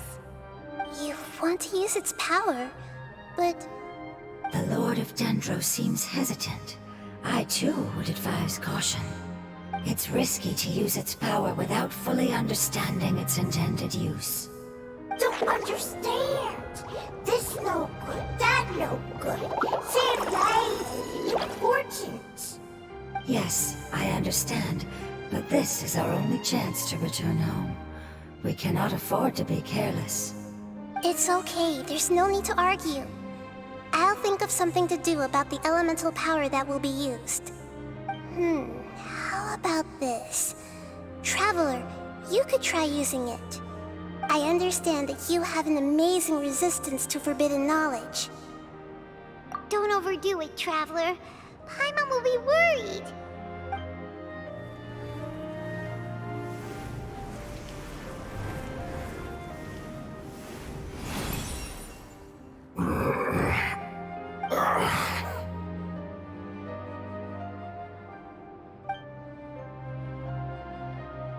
Lord of Dendro, and you others. How long have I been waiting here? Yay! Looks like it worked! Lord of Dendro, here in person. Does that mean the apocalypse has come to an end? Wait, did you get smaller again? I'm sorry. That portion of my memory is highly unreliable at the moment. I can't seem to remember who you are. That sounds about right. After all, the purpose of my existence is precisely for those unreliable memories you speak of. You once said that the apocalypse will be completely eradicated, and that relevant memories will become unstable. Even you couldn't promise that you'd remember our agreement after those events take place. However, you are definitely someone who stays true to your word. My sacrifice is nothing compared to your resolve. You and I made the agreement? Yes, you used your power to protect me. That is the reason why I was able to survive here. To be honest, I'm nearing my end. I had thought I'd be stronger than this. No one can withstand the power of the apocalypse. In order to preserve a somewhat stable memory, I had to change the power of the apocalypse into a different form. Only the giant spike that fell from the sky was capable of doing something like that. But the moment I chose to go through with it is the moment I lost my chance of being rescued by the Lord of Dendro. But enough about me. Lord of Dendro, let's get to the important matter at hand. As you can see, I won't last much longer. I understand, and I'm sorry, but can you please tell me what this is? This is a fire seed. It's an essential item for saving the Dendro dragon. Thankfully, it appears to be in good condition. The Lord of Dendro and our people created this item together. It mimics how the Dendro Dragon's Heart of Oasis operates. The Dendro Dragon has been tormented by the apocalypse for far too long. It too is nearing the end of its power. However, if you are able to reactivate its Heart of Oasis using the Fire Seed, then the Dendro Dragon will begin to recover. And as a result, our homeland will return to the way it once was. Oh, so the Heart of Oasis is a pep source of power. No wonder the crystal was able to heal this fungus just now. That's what it's used for. What? You used the Fire Seed to save me? Mm-hmm. Why? What's wrong? That's... never mind. It's not your fault. You didn't know. The Fire Seed contains a high concentration of elemental power inside of it. It's very powerful, yet fragile at the same time. It is not stable in its current form. To prevent any accidents, please don't use it again. Since I am its creator, I will take responsibility for it. I assure you there's no need to worry. All right. Aside from being able to heal the Dendro Dragon, the Fire Seed can also resonate with the Heart of Oasis. In other words, you'll be able to find the Dendro Dragon by following the guidance of the Fire Seed. But you should hurry. There is little time to waste. What about you? Forget about me. You should hurry home now. Everyone is returning home, including you. As I told you, I've already lost my chance to be saved by the Lord of Dendro. Lord of Dendro, I thank you for coming to find me, and for being willing to save the Dendro Dragon. Our past has been saved, and our future has been ensured. It's enough for me, just knowing that they will return home. Hey, wait! It turned into oozing filth. Can you use the Lumen Stone once more? I can still feel its elemental power. Please, of all of us, it deserves the chance to return home the most.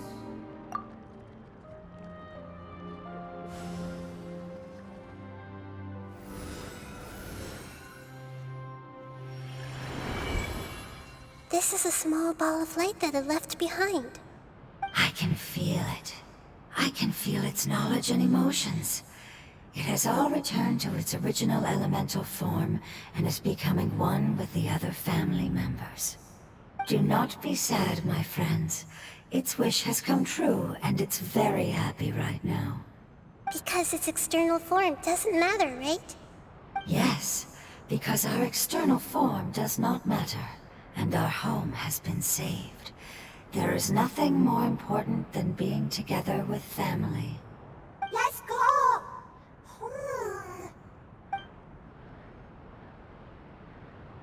Home.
place, not much further.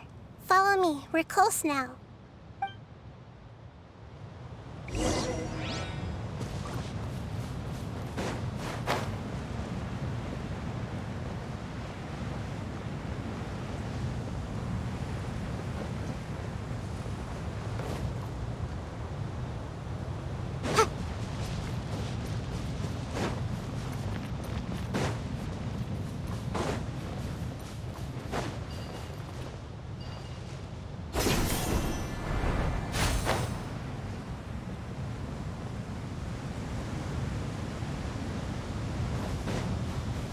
I can feel its power lingering and shifting around us. Sometimes it feels distant, but other times it seems close. This is its way of warning us. It has already noticed our presence.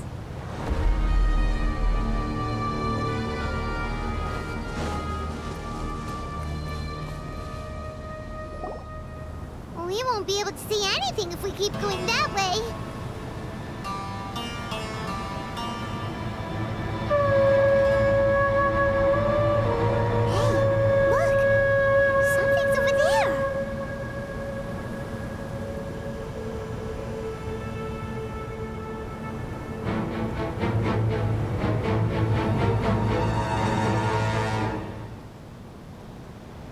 We found it.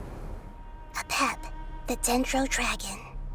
Paimon knew it would be big, but not that big.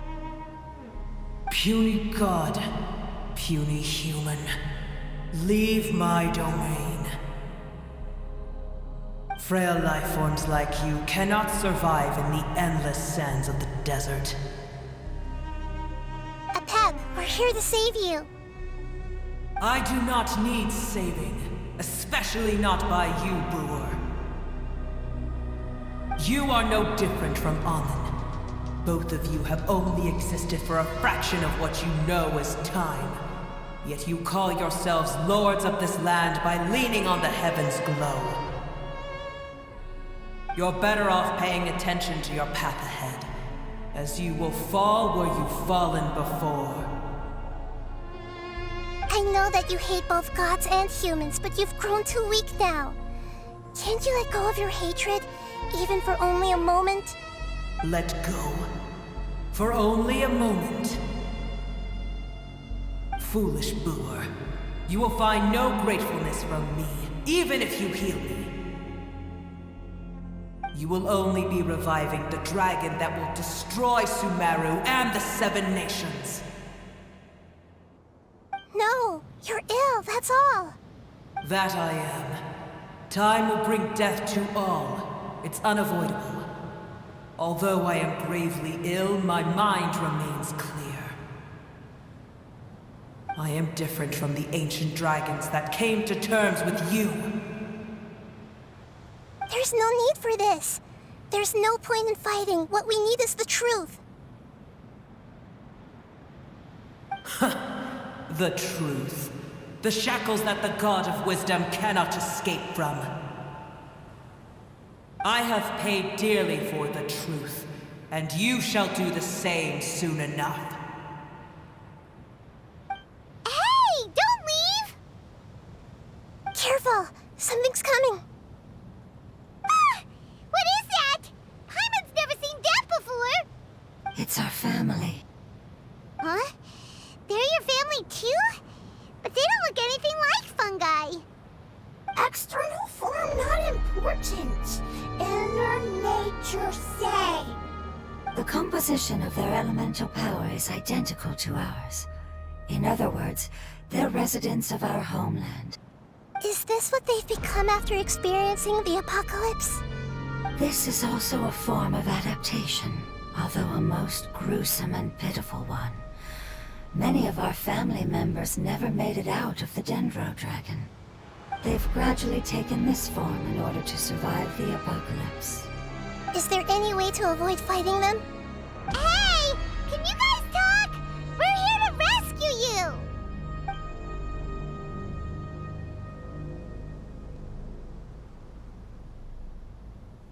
They've given it their all just to survive. They're being drawn by the fire seed. Only its power can temporarily free them from their pain. All that remains are the instincts to survive and search for energy needed to do so. Everything else has been discarded in the process of adaptation. So this is the result of forbidden knowledge. Would our world become the same if forbidden knowledge was allowed to rampage across Teyvat?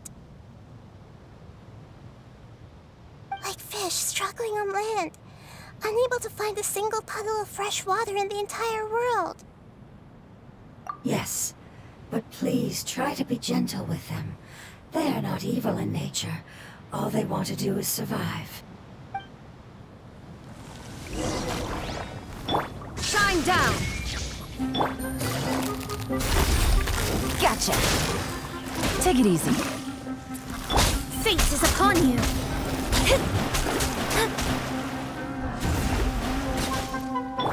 Motion to compel.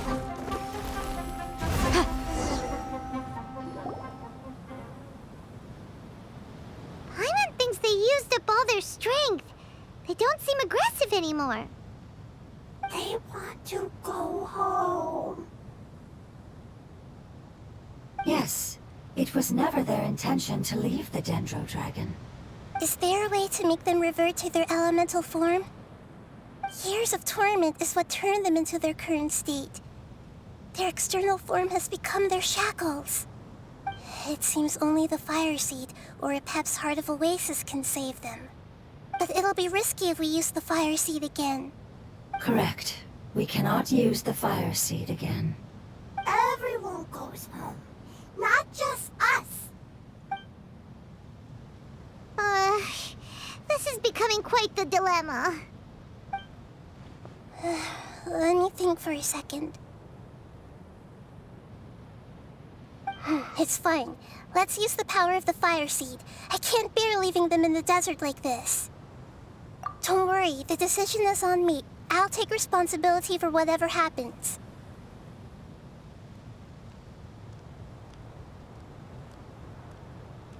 It won't require much elemental power. I'm just worried that it'll become unstable. But as long as I use my elemental power to stabilize it a little, it shouldn't be a problem. Thank you. Sorry. Stubborn. Thank you, Lord of Dendro. Returning home is the most important thing to you. I've come to understand that during our travels. I'm not doing this just to protect you, but also because I hope to use you and your experience and try speaking to Epep again. After all, that giant Dendro Dragon is also your family. Maybe it would listen. I will stand with you, Lord of Dendro. I will never forget your kindness. Yes. Yes! Thank you. Alright, here it goes. Family. We will all be able to go home soon.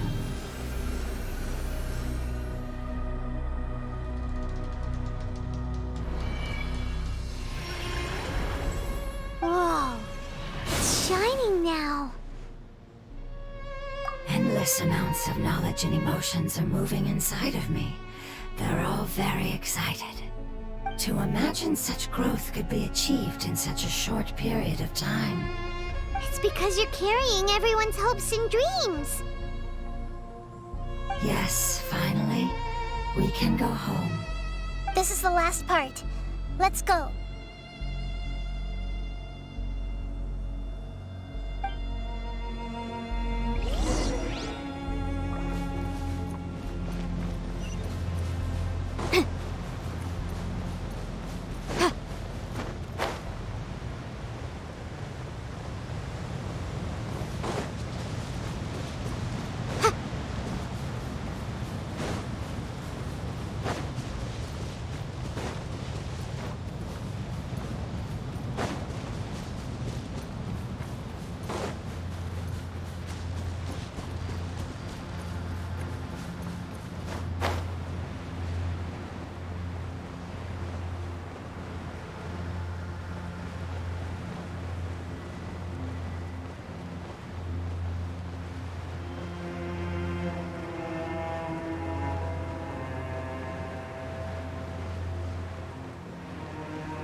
cave is huge. Could this be where the Dendro Dragon lives? Yeah, who knows what's inside that cave? Our goal is not only to find the dragon, but to also enter the world inside of it. That will be impossible if we can't get it to cooperate with us. But how are we gonna do that? It doesn't seem to want to help at all. I'll see what I can do. Pep, I know we don't see eye to eye, and that we have a very different understanding of the world and its orders. However, we are both born of elemental power, and both suffered the torment of forbidden knowledge. We are not that different. And right now, we share a common enemy. We should not let our differences get in the way. Wonder if the Dendro Dragon's even willing to listen. I don't care about what you believe in, who you hate, or what you've done in the name of hatred. Nor do I expect you to be grateful. I'm here to save both you and your people. My people. They've been searching for a way to save you ever since they left their homeland. They yearn for a chance to return home. And now that everything is over, all the hatred that you harbor has lost its meaning. Rather than continuing to fight, you should consider the life you've produced.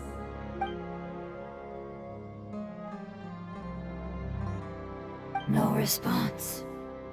Your eagerness to survive means that you haven't given up on that world yet. If you claim to know so much more than I, then why don't you truly think about why you want to survive? And why you're so vengeful?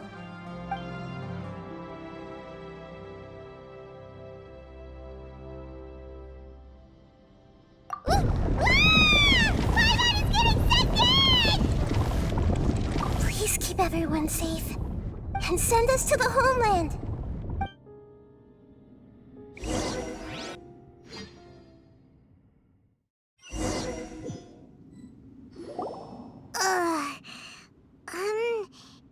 Nahida, where are we? Huh? And what about the Traveler? Where'd she go? I was only able to ensure that we made it here safely. It's possible we arrived at different locations. Well, then let's go have a look up ahead. Paimon's feeling really worried. Yep, let's go. I wouldn't worry too much. The Traveler's no pushover. Paimon knows that. It's just that Paimon isn't used to not having the Traveler around. Let's hurry. She might be just up ahead.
Something on your mind again? Let's work through it together. 2 heads are better than 1.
What's that? That should be the heart of Oasis. All we need to do is light it with the fire seed, and it'll restore a pep with elemental power. The damage it suffered internally will also slowly begin to heal. Then let's hurry and light it! We still need to find the Traveler! Alright, hang on.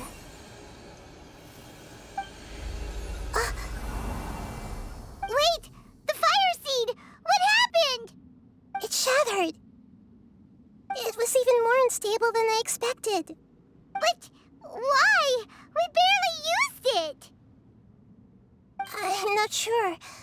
Perhaps the fire seed was only capable of protecting one person? But if I didn't use its power on everyone, there's no way of knowing where you could have been sucked into. And even if that's the case, there's no reason for it to simply shatter, unless... Unless what? Unless I was already in a weakened state when I created this fire seed. Which would be when we had first saved the desert. Oh no. Wait, let's put that aside for a moment. If the fire seed has shattered, wouldn't that mean we came all this way for nothing? Oh, do you know what we should do now, Nahida? Oh, come on, Paimon, think! Don't worry, Paimon. This is my responsibility. The fire seed is technically just a ball of highly concentrated elemental power. Although my elemental power is slightly different than that of elemental life forms, I gained a better understanding of it when I turned into a fungus. So, all I have to do is imitate that power, while adding some of my own. And I'll be able to do what the fire seed was supposed to. You're gonna become the fire seed? Yes. It'll take a lot of power from me, but it still won't be anything compared to when I was in the desert. I might, however, become even smaller. What happens if you keep getting smaller? I'll become a blade of grass or a twig. Basically, I'll return to how I was first born. I will be able to unleash power beyond my limits if I can reverse the process of growth. But you'll lose everything. You'll not only lose your appearance, but you'll lose your emotions, memories, and who knows what else? That's all right. None of that matters compared to the dangers that a pep is facing right now. No, wait! There has to be another way. Besides, what will Sumeru do if you turn into a twig? Maybe you and the Traveler can plant me in the soil of Sumeru once it is all over. I can still communicate with the world through the forest. It's just that you won't be able to see me for some time. You can't be serious. If the Traveler were here, she definitely wouldn't let you go through with it. If we knew this was how you were going to take responsibility, then we never would have agreed in the first place. I'm sorry, Paimon, but we're out of options. Not all eagles who have fallen to the ground can soar in the sky once again. But if no risks are taken, then the eagle will be grounded forever. No. Please, no, Nahida!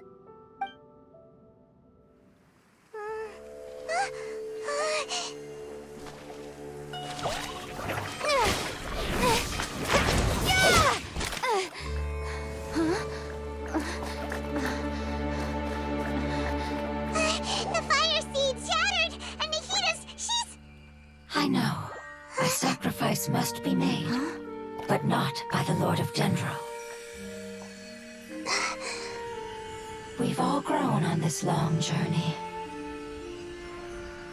If the purpose of that growth was to return home, then our wishes have come true.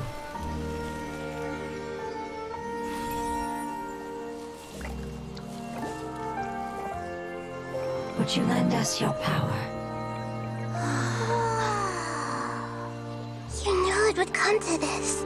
All the knowledge, language, and emotions that you have learned will be reverted into pure elemental energy.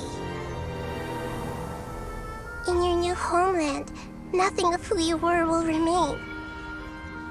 You won't be remembered by anyone. Is that truly the return you've always dreamed of? Lord of Dendro, don't be sad. This is not your home. We go home. Lord of Dendro should also go home.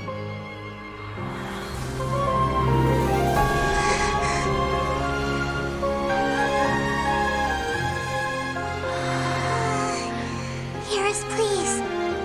Feel our heartfelt desires. Awaken!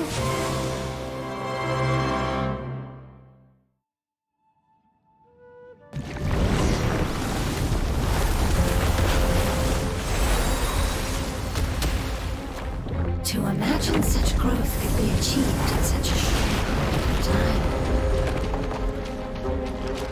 It's because you're carrying everyone's hopes and dreams. Yes, finally.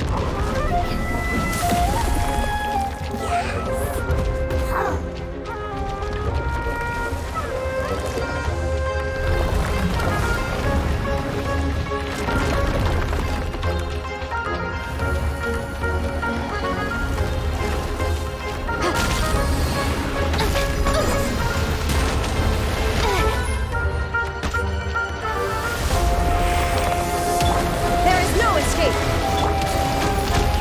Quietly now. Here comes the cat. Now you shall perish!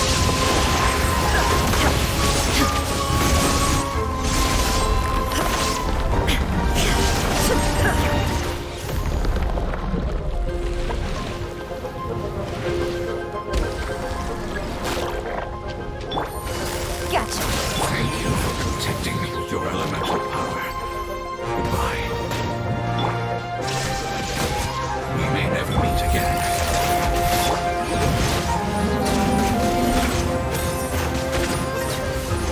I will wait for her no matter how long it takes. This is the agreement we made.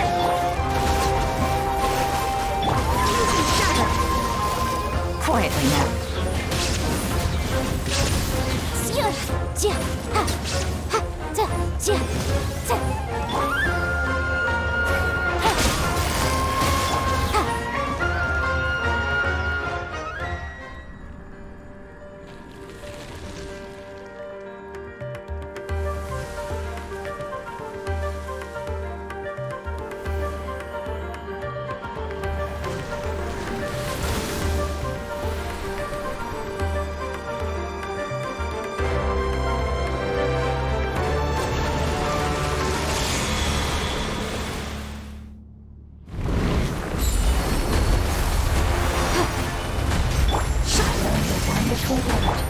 It's more which means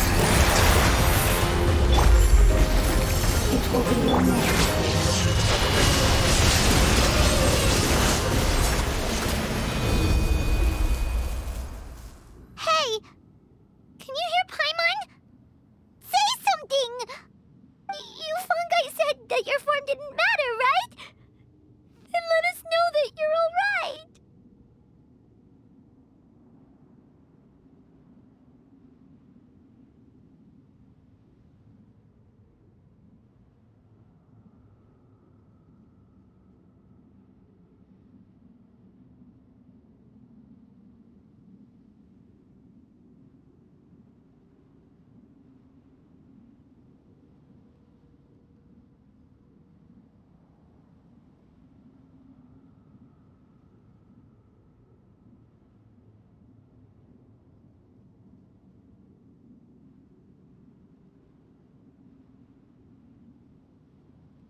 Their knowledge, memories, and emotions have been reverted to elemental power and released.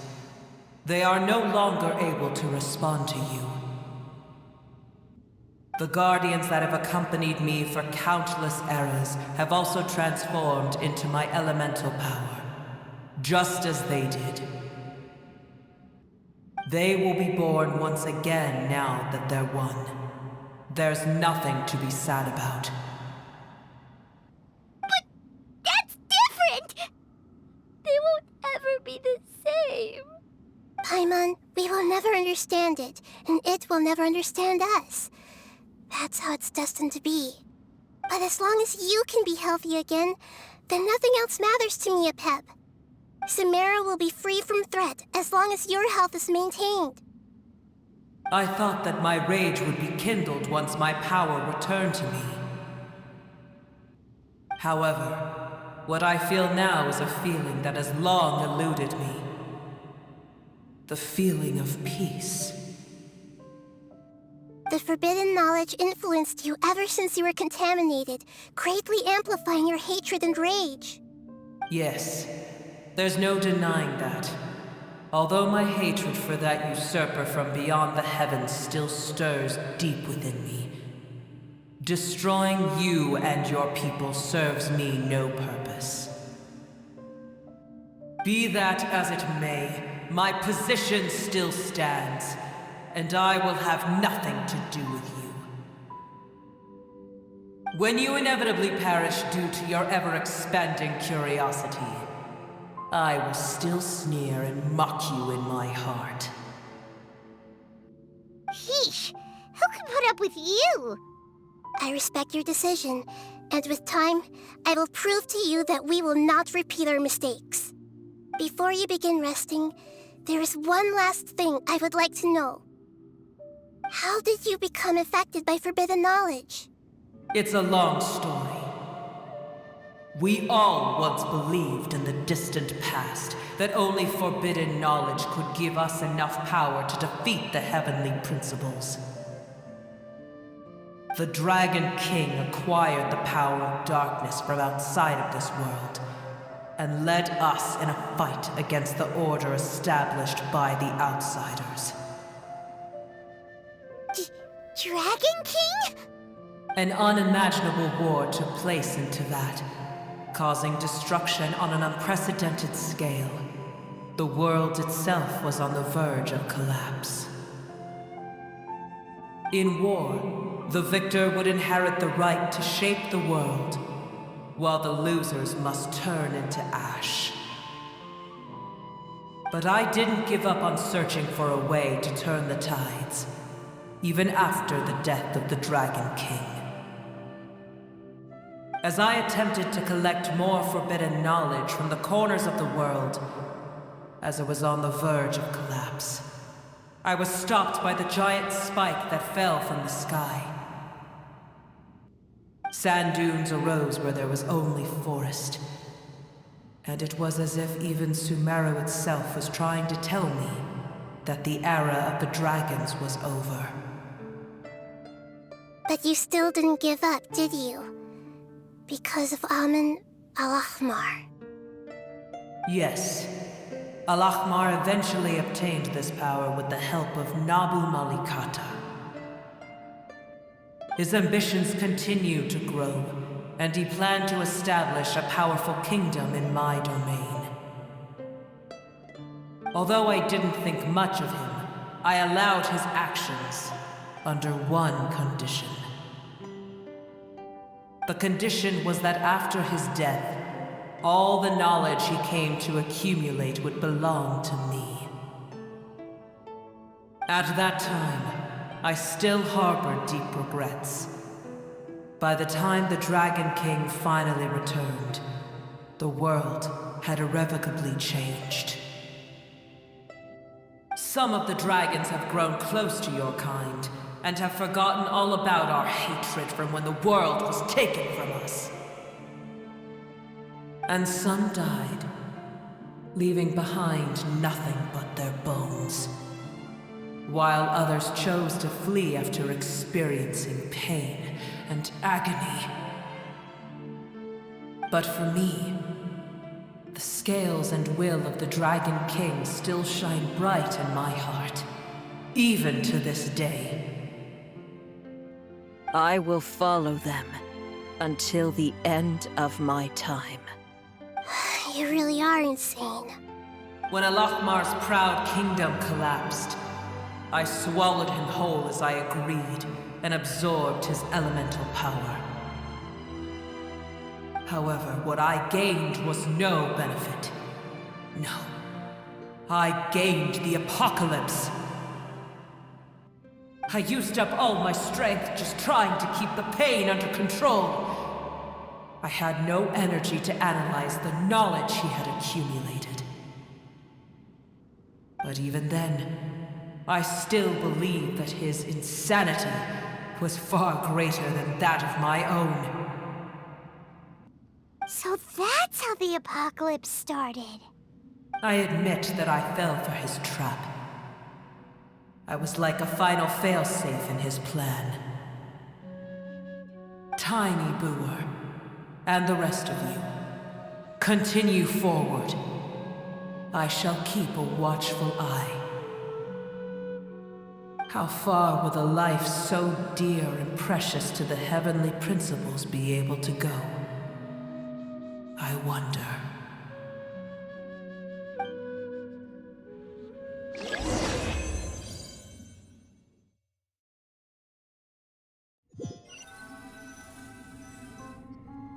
Hey! Looks like we've been sent back out! Still in one piece, too! The dragon will need to rest for a very long time before it is fully healthy again. It's not as ruthless as it was before. Curing the dragon of its illness has seemingly made it more open to reason. Nobody's in a good mood when they're feeling sick. Even though we accomplished something really important, Paimon still doesn't feel happy for some reason. Indeed. Although they'll still have the chance to be born again, they've lost their memories of their journey and their feelings for their homeland. Each opportunity for growth is unique in its own way. Perhaps the immense power we released was the pouring out of all these irreplaceable emotions that had built up over time. Can you really call a place with no family your home? Family. Right! The hydrofungus left behind its family. Those two fungi might be waiting for it to return. Oh, yeah! Let's hurry and go take a look! Huh.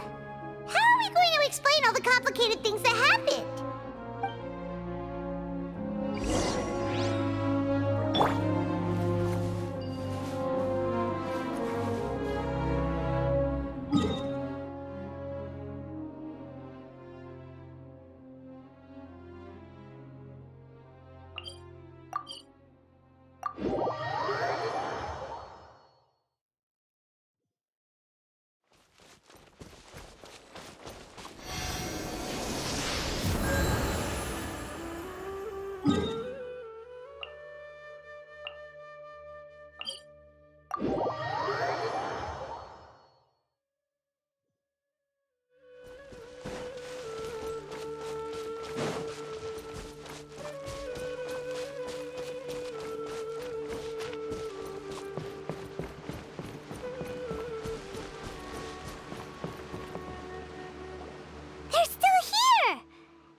Waiting here all this time?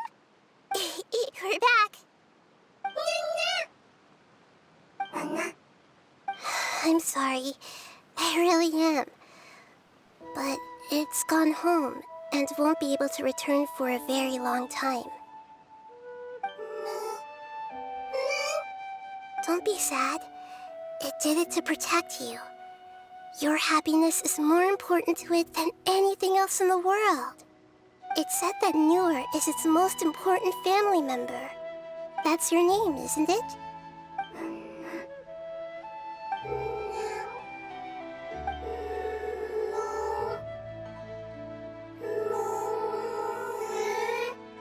Oh. This is wonderful. So it has left traces of itself after all. They will definitely meet again, someday.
You're more punctual than I expected. Let's head inside.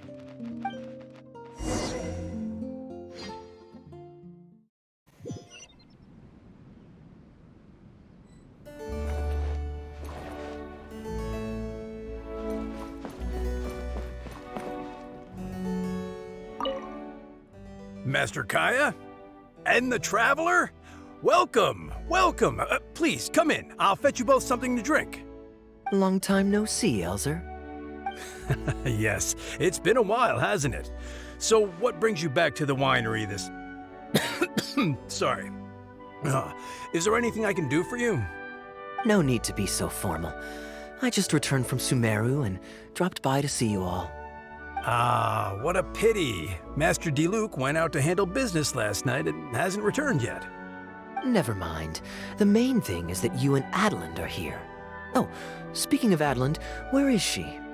She's taking some time off. She was busy cleaning yesterday and finally has a bit of time to herself. Perfect. I brought some gifts for you both. Here, this belt buckle is for you.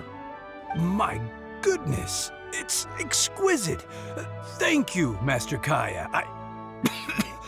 I'll treasure it. Would you like anything to drink? We recently finished making a new batch of dandelion wine.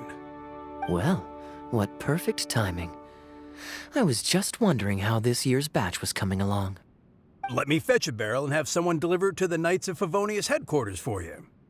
Oh, I won't be needing an entire barrel. A couple of bottles will be more than sufficient. Else Diluc might say I came here to beg. Oh, Master Diluc might grumble, but he doesn't mean it. Anyway, let me fix you both a drink. Much obliged. Then I'll have a glass of dandelion wine and a glass of cider lake for her, if you please. The name is not that literal.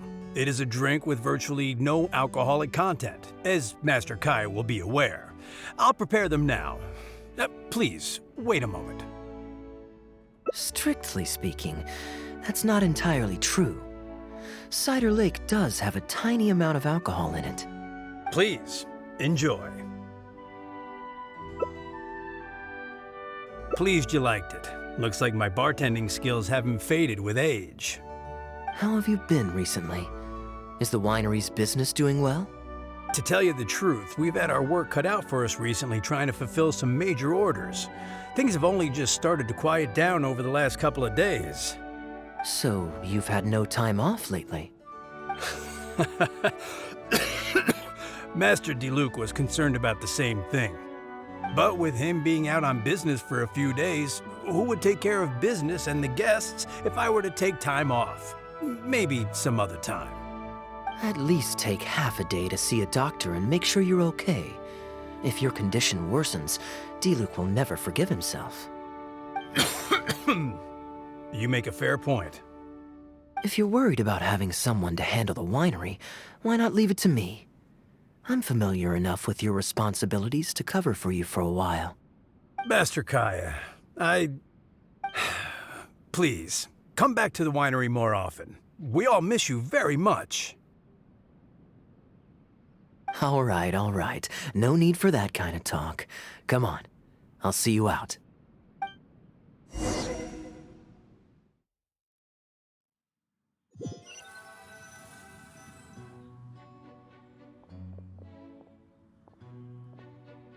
While I'm resting, I shall leave Dawn Winery in your hands. Don't worry, I'm not going anywhere. Rest easy, and go see the doctor. Such great weather today. A calm breeze and delicious wine. This is quite the treat. Though, it's a pity this batch seems a bit bland. How about I go to the wine locker and fetch one from the reserve collection? I remember it's on the second floor. Of course it's fine. I promised Elzer I'd help. I said nothing about leaving the wine alone. Sorry, I'm a little late to the welcome party, but I believe I just heard the words wine locker and reserve collection. Planning on pilfering a bottle of reserve, Master Kaya? The reserve collection is reserved for a reason, you know. You should at least run it past Master Diluc first. Oh, Adeland, surely you misheard. We were simply taking a walk around the house. I see. Anyway, what brings you and the traveler to the winery today? We just returned from Sumeru. It's been a while, so I thought we might drop by and say hello. And perhaps enjoy a complimentary drink while we're here. Surely you wouldn't object, Adeland. How could I object? We're simply happy that you've come back to see us. Oh, Adeland, I also brought some gifts for you all. This bottle of essential oil is for you. If you rub it on your hands when it gets cold, your skin won't crack. Oh my! I can't believe you remembered something like that. Of course I remember. You always took such good care of me when I fell sick as a child. In comparison, this is nothing. You're all grown up now, and you don't get sick nearly as easily. You don't need me to look after you anymore. True, I don't get sick as much. But speaking of being looked after, when I was in Sumeru, I did find myself and my stomach missing your cooking so terribly. Oh, are you hungry? Would you like to eat something? You too, traveler. Please tell me if there's anything you'd like to eat. Well, now that you mention it, I do actually feel a bit peckish. Steak? Oh, yes. A nice steak would really hit the spot. Fragrant cedarwood grilled, medium, stewed vegetables on the side? Yes, just like you always used to make. Thank you kindly, Adeland. My pleasure. Traveler, I'm sorry I'm not familiar with your preferences. Would you like to come with me and select a few dishes?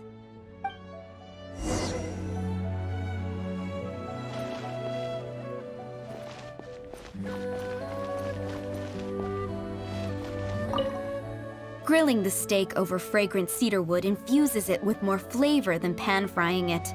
It's a favorite of Master Kaya's. Since using an open flame to grill indoors is somewhat inconvenient, we usually set up a grill outdoors. It's perfect for grilling meat, but you can also use it to make stews. I can offer you a satisfying salad, cold cut platter, and anything stewed. What would you prefer, traveler?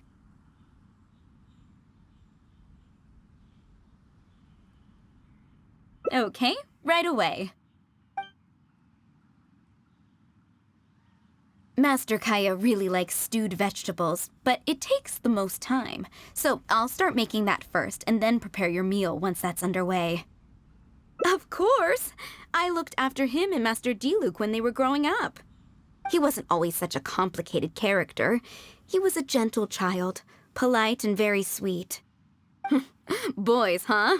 The gentle ones grow up to be wild, and the rambunctious ones become quiet and reserved. At least that's my experience. If there's anything you don't understand about Master Kaya and his antics, please feel free to talk to me about it. His temperament has changed quite a lot over the years, but he still has a lot of the endearing qualities I remember. Kaya is much savvier and more mature than he used to be. Goodness knows he could be tricky to deal with. But let me share a few little tips. When he answers your question with a question, stop and think carefully about what he wants you to believe, and don't be led on by him. As for not knowing what he's up to, that's because he loves making up a good cover story. But don't let him get to you too much. You can take it from me.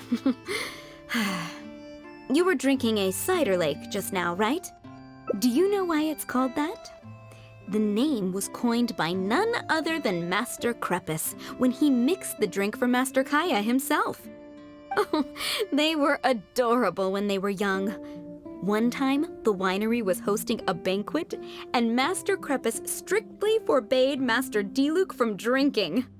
Master Diluc wasn't happy about that, and he convinced Master Kaya to team up with him and sneak into the wine cellar to steal some dandelion wine. And how did I find this out? Because when Master Kaya attempted to distract me, I could clearly see Diluc hiding around the corner of the corridor, gesturing to Master Kaya to direct him through the whole thing. The Captain Kaya of today never bats an eye when he lies, but he wasn't like that at all when he was young. Ah, goodness, how did I get into this? Anyway, they were discovered by Master Krepus in the end, and he was furious. He punished Master Kaya by making him write lines, and Master Diluc was forced to clean the wine barrels in the cellar. The wine cellar had over a dozen large wine barrels to scrub, and Master Diluc was just a child. There was no way he could finish it all by himself. Master Krepus really meant to teach him a lesson. I'd originally planned to secretly finish off the work for him, but when I peeked inside the cellar, I found that Master Kaya was already there. He and I finished scrubbing the remaining barrels. When Master Krepus saw that the bruises on Master Kaya's hands were even darker than those on Master Diluc's hands, he instantly understood the situation. Master Krepus wasn't stern by nature, so to comfort Master Kaya, he mixed him a drink and added a few drops of alcohol just so he could have a little taste. So you see, Kaya was a gentle child, and never one to boast about the things he did for other people. Sometimes he'd even deny it if asked.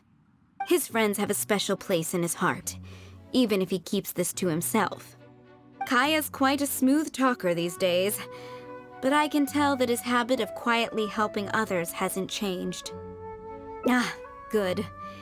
Okay, the stew is nearly ready, but the meat and the other dishes will need a moment. Please wait at the table. I'll be over shortly.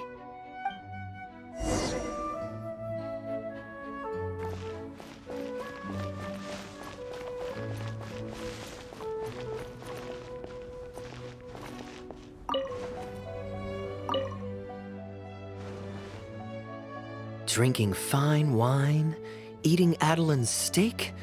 Ah, now this is what I call a vacation. Oh? What has Adeline been telling you? So she told the good stories. Well, shucks. Now I'm embarrassed. Food's ready. I hope you're hungry. I made a little extra, given how long it's been since you were last here. Oh, we never imagined there would be such a magnificent feast. You've really outdone yourself. Why don't you sit and eat with us this time? If you keep chatting away, the food will get cold. I'll wait here. Please call me if you need anything. I'm afraid that just won't do, Adeline. I'm serious. We get together so rarely. Can't you bend the house rules just this once? After all, I don't live here anymore, so I'm just a regular guest. You aren't going to refuse your honored guest this small request, are you? Since it's you, Master Kaya, I see no choice but to honor your request. I know that us sharing a meal is a sign of our close relationship, but this is technically against the rules for a maid, so please forgive me for rebuffing you at first. I didn't mean to sound rude. Traveler, given how petty Master Kaya can be, it must be hard for him to make friends. Does he have any friends in the Knights of Favonius?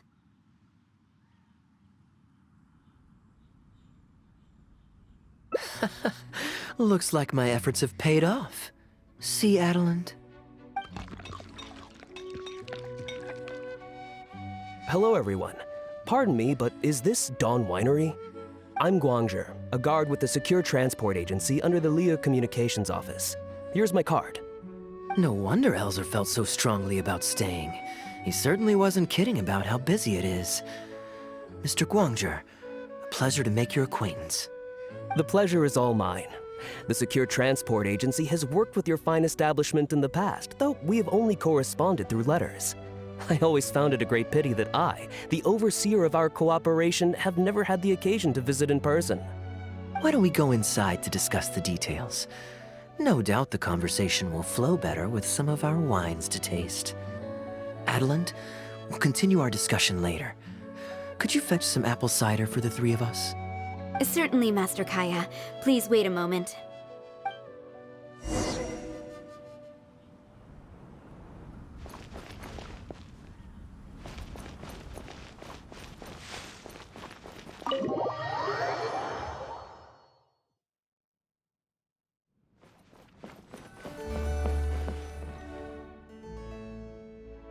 And how might I address you, sir, as well as your... Just Kaya is fine. I'm standing in today for Elzer, who usually manages the winery's business. And this is my good friend. A pleasure to meet you as well. I'm not just here today to pay a visit. I actually have an invitation for Master Diluc to cut the ribbon at a ceremony to celebrate our agency's business. Our collaboration with Dawn Winery last year was quite successful, and I was curious about your product shipment plans for the next quarter. If it's no trouble, please, also mention to Master Diluc that our agency has expanded this year, so if the winery has any additional needs, please consider us. Master Kaya, the apple cider you requested. Master? Wait. Pardon my foolishness, but might I inquire as to your relation to Dawn Winery? I'm Master Crepus's adopted son, and Master Diluc's brother. However, as a serving captain with the Knights of Favonius, I am rarely at the winery. My mistake. I apologize for not realizing earlier. I do hope I have not done you a discourtesy. You may have misunderstood, Mr. Guangzhe. Though I am Master Diluc's brother, I don't actually live at Dawn Winery. I'm also a guest here today. I'm merely here receiving guests due to Elzer being temporarily indisposed. But please, don't worry. I will be sure to extend your invitation to Master Diluc. Thank you for your graciousness. I knew the Dawn Winery's wines were delicious, but I am only now discovering how wonderful the apple cider is. It has a clear and inviting fragrance. In addition to the apple cider, the winery has an extensive collection of reserve wines and liquors. I see you are also a connoisseur of fine wines, so it would be a shame not to sample some. Adeland, please fetch a bottle from the reserve collection in the second floor wine locker. As you wish, Master. Thank you again for your most gracious hospitality. Today's trip was very fruitful. Now, allow your humble servant to take his leave. Please, it was a pleasure. Here's hoping we'll have a chance to share some more fine wines together in the future. The guest has left, Master Kaya. It's no skin off my nose. Master Diluc may have a few choice words when he learns of the situation, but that's all. All I really wanted to say is, you will always be a part of the Dawn Winery family, Master Kaya. I have never considered you an outsider. No matter when, if you ever feel tired, you'll always be welcome here. I understand, Adeland. Oh, now this is a busy day. Who's at the door this time? Hello, everyone. I'm back. Now that was fast. How are you feeling? The doctor said there was nothing to worry about. I just need some rest. But on the way back, I met someone who was looking for Master Kaya. Kaya! Shh! Klee's here to rescue you! Come on! Let's escape!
Miss Honorary Knight!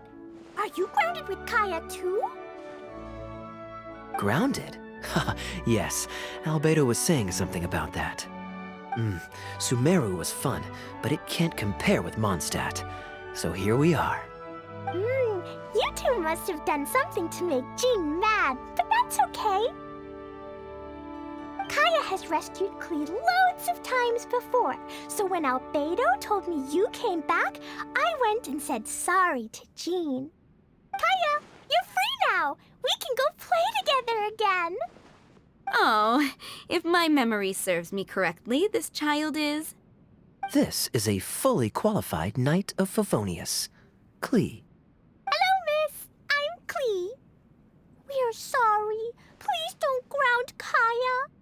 What? I really need to take Kaya and Miss Honorary Knight away so we can go find Albedo, Sucrose, Amber, and everyone else and play together. I see. Hello, Miss Klee. You needn't worry. Master Kaya's grounding is long over. See, Adeland, you don't need to worry about me. I have lots of people to care for me now.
Mondstadt has so many windmills, doesn't it?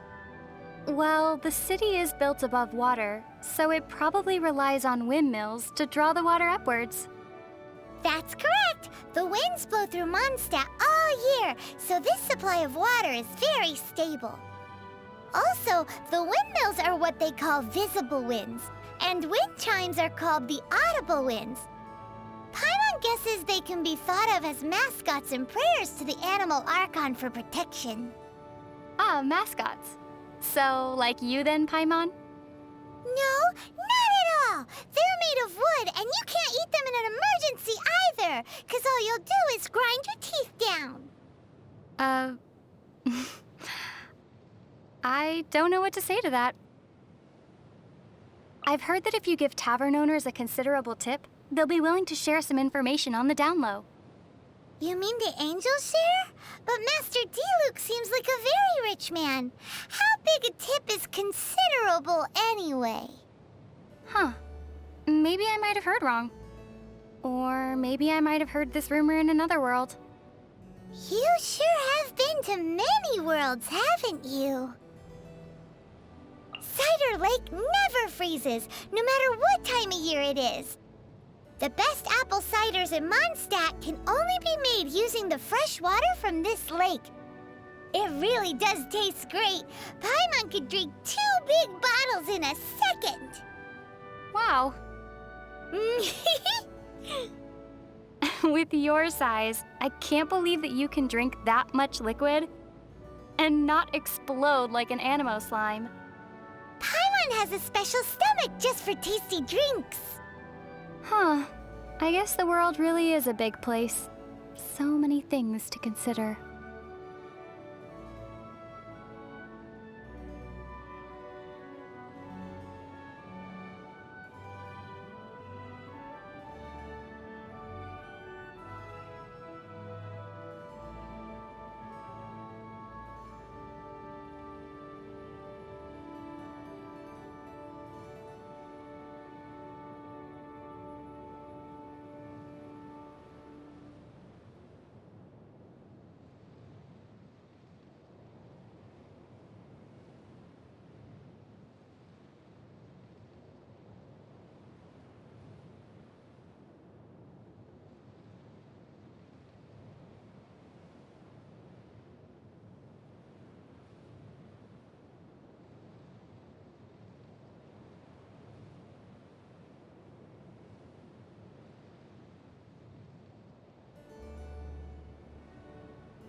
About those books in the restricted section that Lisa mentioned, have you ever wondered what sort of books might be kept in there?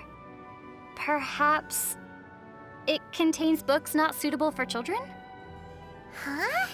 But the Boar Princess isn't in the restricted section. What could be more unsuitable for children than that? Paimon's curious.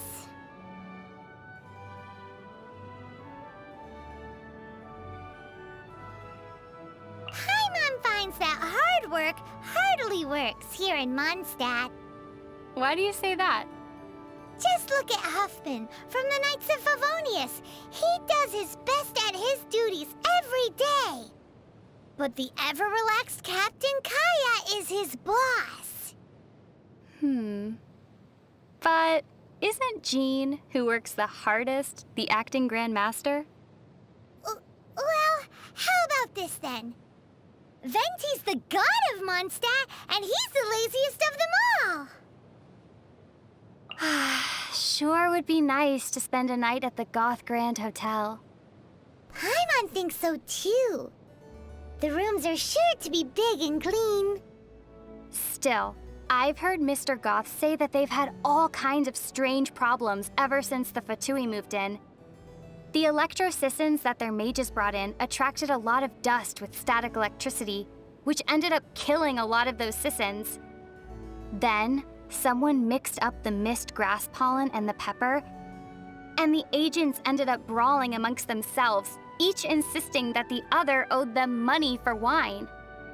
Hang in there, Goth Grand Hotel.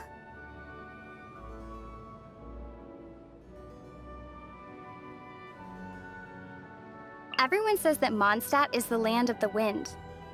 But I wonder which direction the seasonal winds come from. Why don't we ask Venti? He'll probably just dodge the question with a heh or something.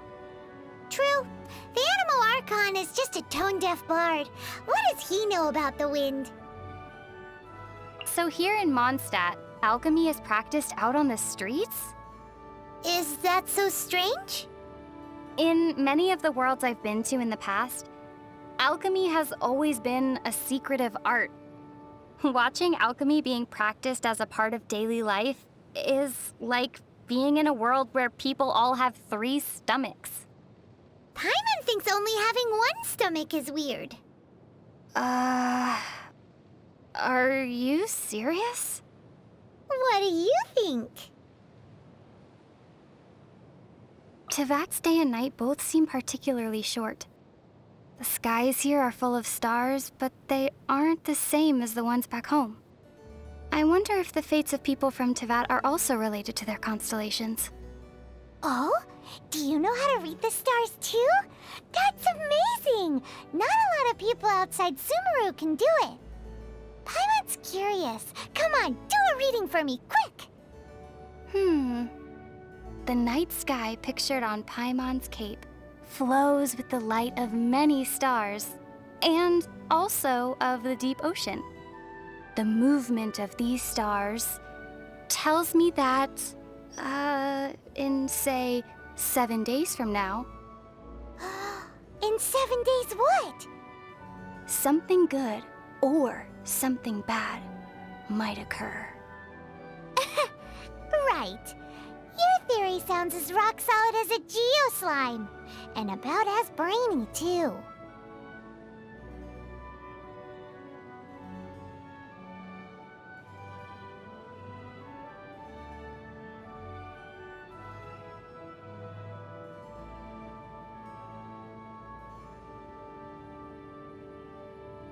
On the way back to Mondstadt after rescuing Dvalin, we finally got to see one of the 7 Archons, didn't we? It was interesting to see what kind of god he was. Haven't we known Venti for quite a while now? As Venti, yes.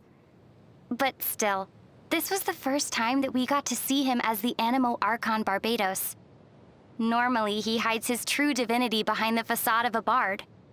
What does freedom really mean when demanded of you by a god? That was the question that he asked Dvalin.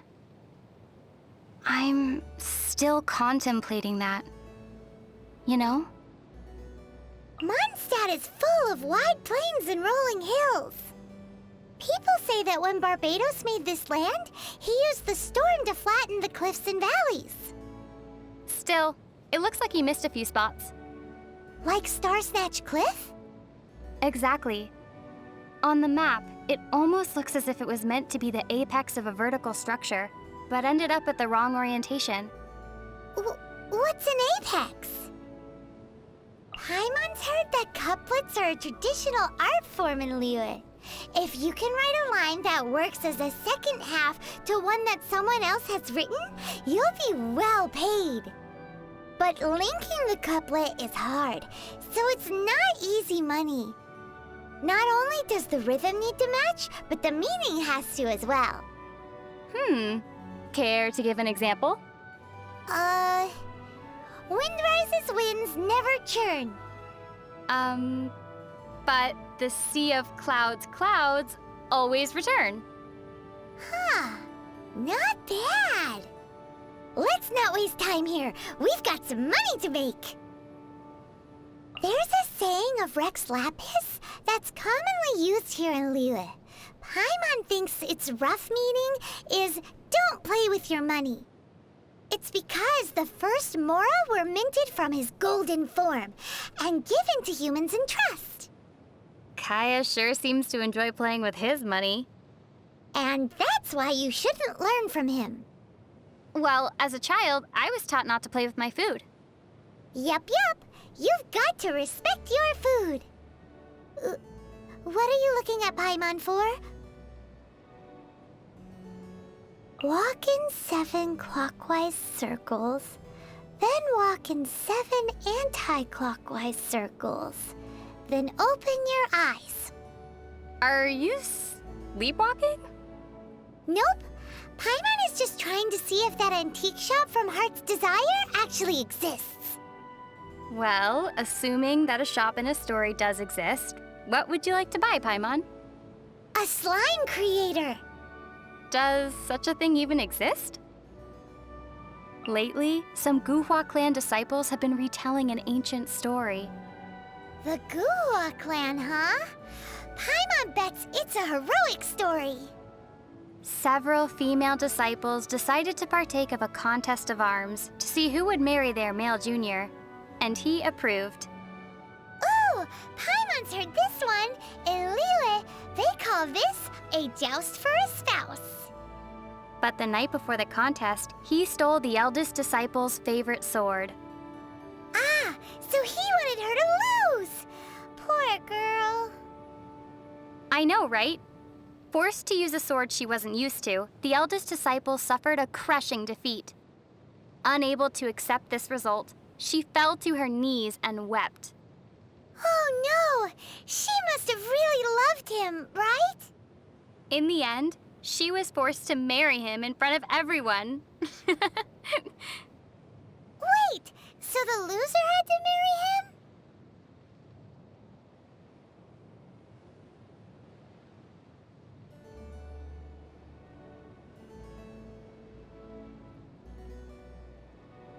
Did you know the reeds in Dihua Marsh are... Lately, some Guhua clan disciples have been retelling an ancient story.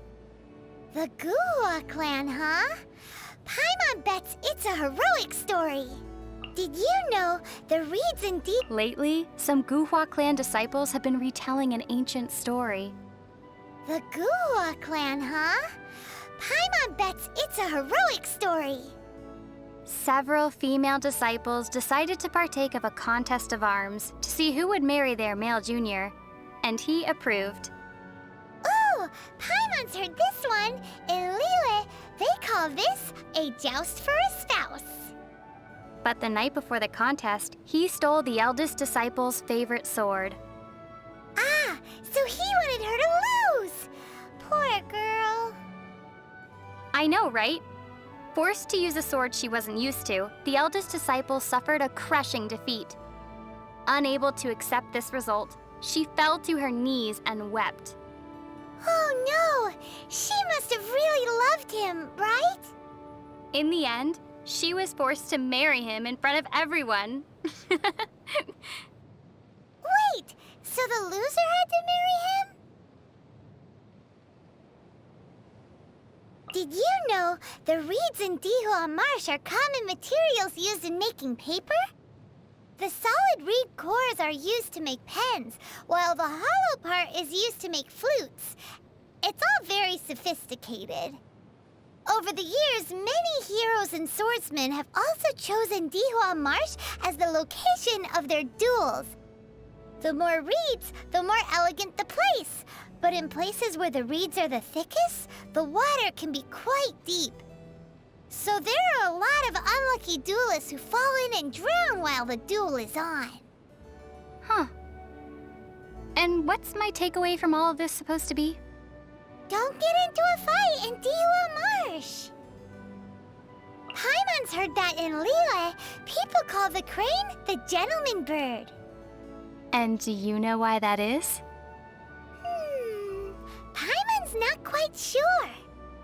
Well then, let me tell you about the story of the lucky crane repaying its debts.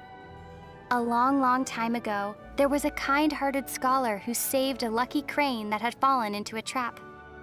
Later, on a cold winter's night, a beautiful maiden came to his door asking to lodge with him. The maiden shouldered a great sword on her back and taught all that she knew of swordsmanship to the scholar, supervising him as he studied day and night. Wow! Once he had finished his training, he went out into the wilds with the maiden to do good and fight for justice.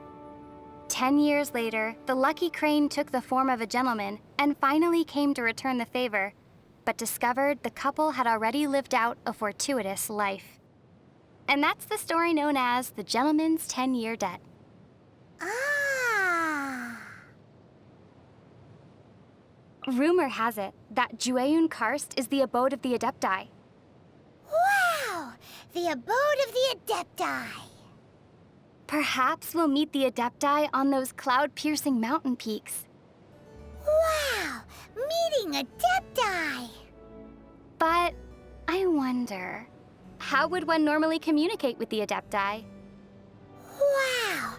Communicating with Adepti! My emergency rations seem to be going bad. Best to consume them quickly. Ahem! Well, Paimon thinks that shouting from the mountaintop should work. That seems more like a way for getting the attention of a hilly churl instead of an Adeptus. To think that the Geo-Archon had signed a contract with the Cryo-Archon. I wonder what the contents of their agreement were. Paimon doesn't care who you are. Making a deal with the Tsaritsa is super dangerous. Be that as it may, since Morax is the god who understands the basis of contracts the best, he's definitely given this some thought. Well, that's true. Morax himself called it the contract to end all contracts. I trust that we will witness the truth and its denouement play out. Well, come to think of it, while Rex Lapis enjoys visiting his people in private, he only descends officially once every year. None of the other gods do this. Does Rex Lapis have any deeper intentions? I have my guesses. You see, those annual divine predictions have already captured the hearts of the people of Liyue too much. Round and around, they analyze and scrutinize every single word, finding limitless hidden meanings within them. What do you think would happen to Liyue if such divine predictions were available every day? Paimon gets it now. Paimon would be offering Rex Lapis's favorite snacks to him every day. If you could just get Mora straight from Morax's hands, who would ever need to do a day of honest work? You made some logical leaps, but that's basically how it is.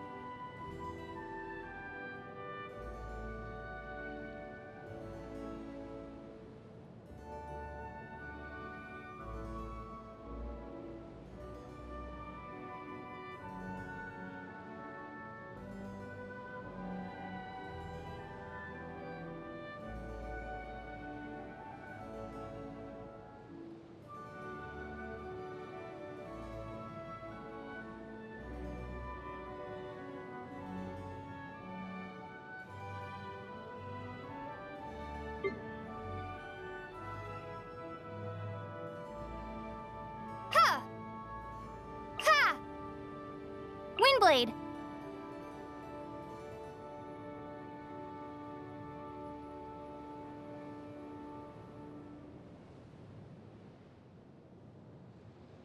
Ha! Drop! Starfall! Ha! Take this! Lightning Slash! Ha! Scatter! Propagate!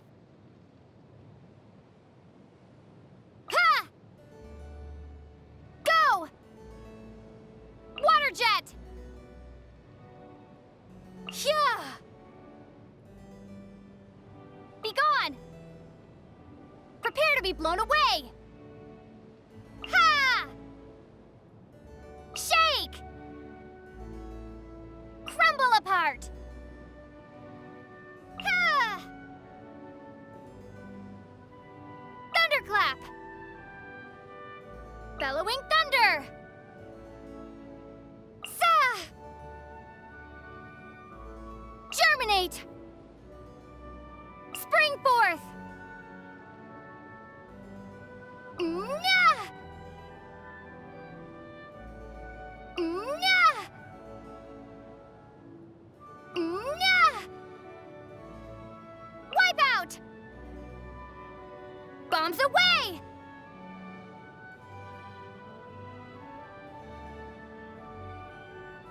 Is this an answer from this world?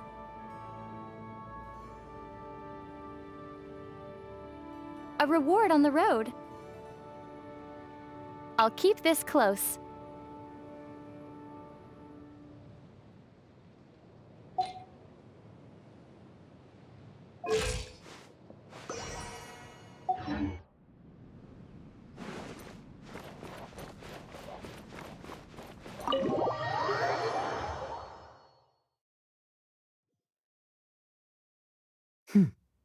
Let's head inside.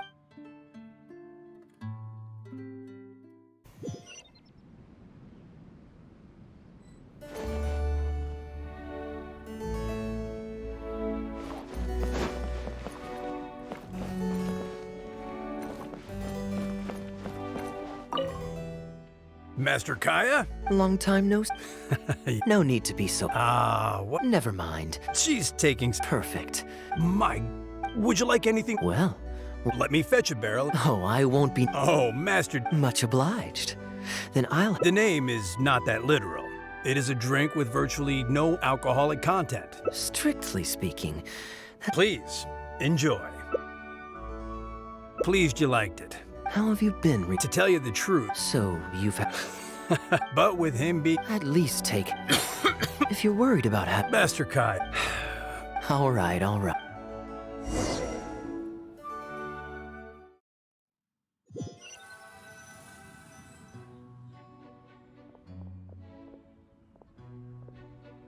While I'm resting... Don't worry. Though, it's a pity this... Of course it's... Sorry, I'm a little... The reserve collector. Oh, Adeline. I see. We just returned, and perhaps in... How could I Oh, Adeline. Oh, my. Of course I No, you're... True. Oh, are you hungry? Well, now that you... Steak? Oh, yeah. Fragrant cedarwood. Yes. My pleasure.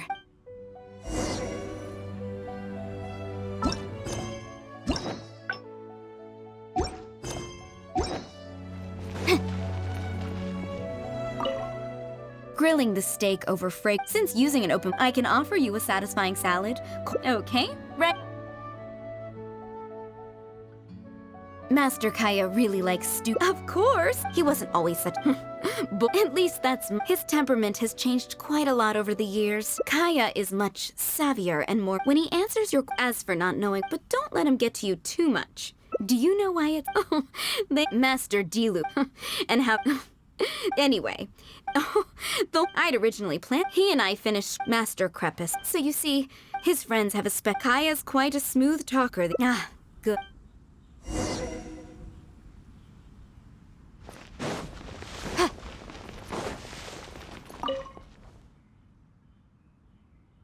Drinking fine wine, eating at... Oh, what is Ad...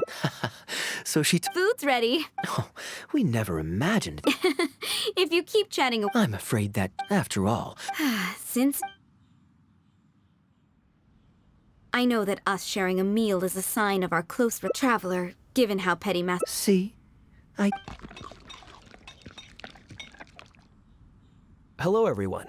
I'm Guangzhi. No wonder Elzer... The pleasure is all mine. Why don't we go inside? Certainly, Master Kaya.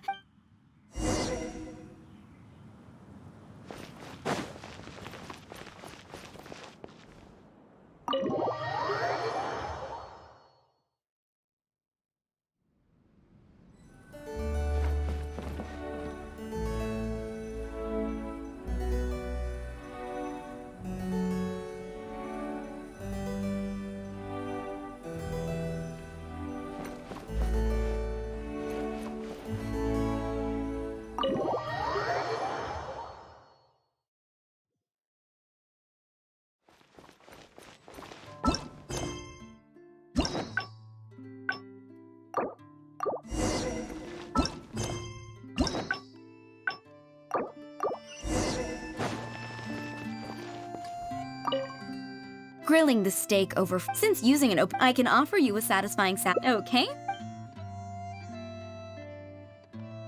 Master Kaya really likes stew. Of course!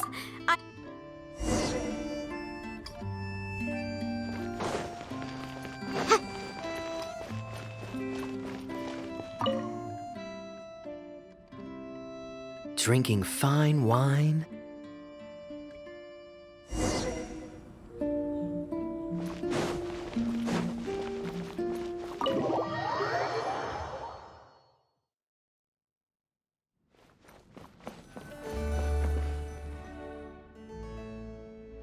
And how might I— Just Kaya is fine. A pleasure to meet our collaboration, if it's no trouble. Master Kaya. Master? I'm Master Crepus. My mistake. You may have I'm also a guest, but please. Thank you for your In addition to the Adeland. As Thank you again for your Please, it was— the guest has left, Master Kaya. It's no all I really want. I have never I understand. Hello, everyone. Now that was fast. The doctor said there was nothing to worry about. I just need some rest.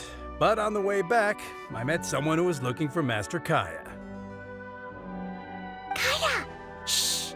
Klee's here to rescue you. Come on, let's escape. Ah, Miss Honorary Knight! Are you grounded with Kaya too? Grounded? Kaya has rescued Kaya. Oh. This is a Hello, Miss. What? I really need. I see. See, Adeland, you don't need to worry.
The case before us is a strange and unprecedented one indeed.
I'll remind you again. The law can be both a help and a hindrance.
case before us is a strange and unprecedented one indeed.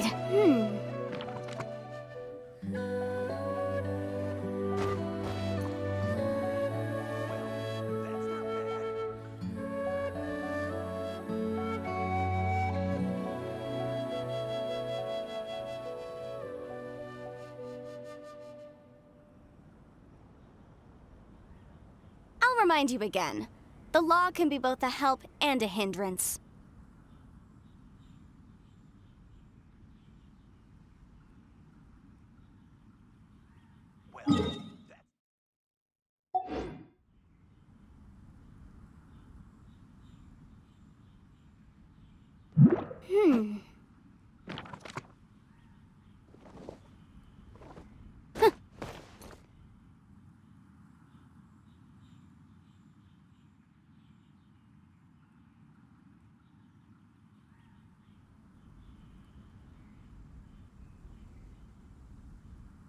Well, that's not bad.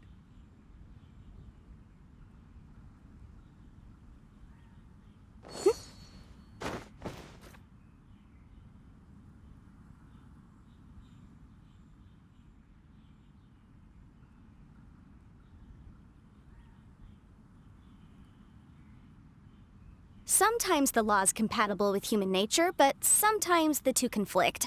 Balancing the two is a discipline in its own right. Well, that's not bad.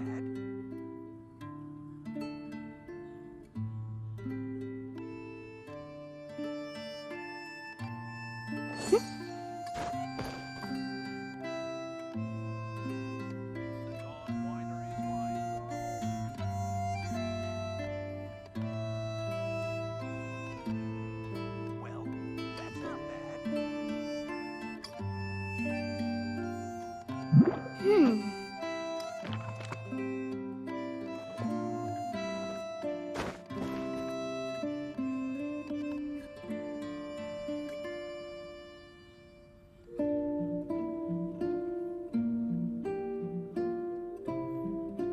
Well, that's not bad.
The case before us is a strange and unprecedented one indeed.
I'll remind you again.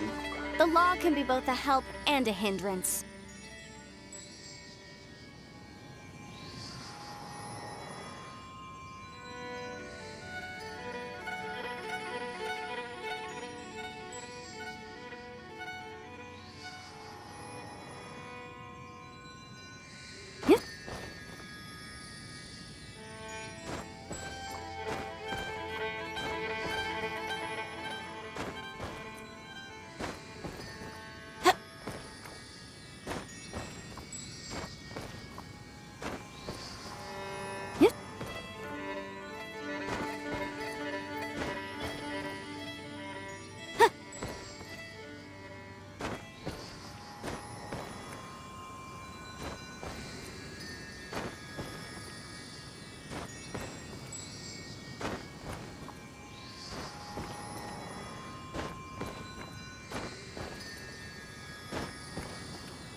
Sometimes the law is compatible with human nature, but sometimes the two conflict.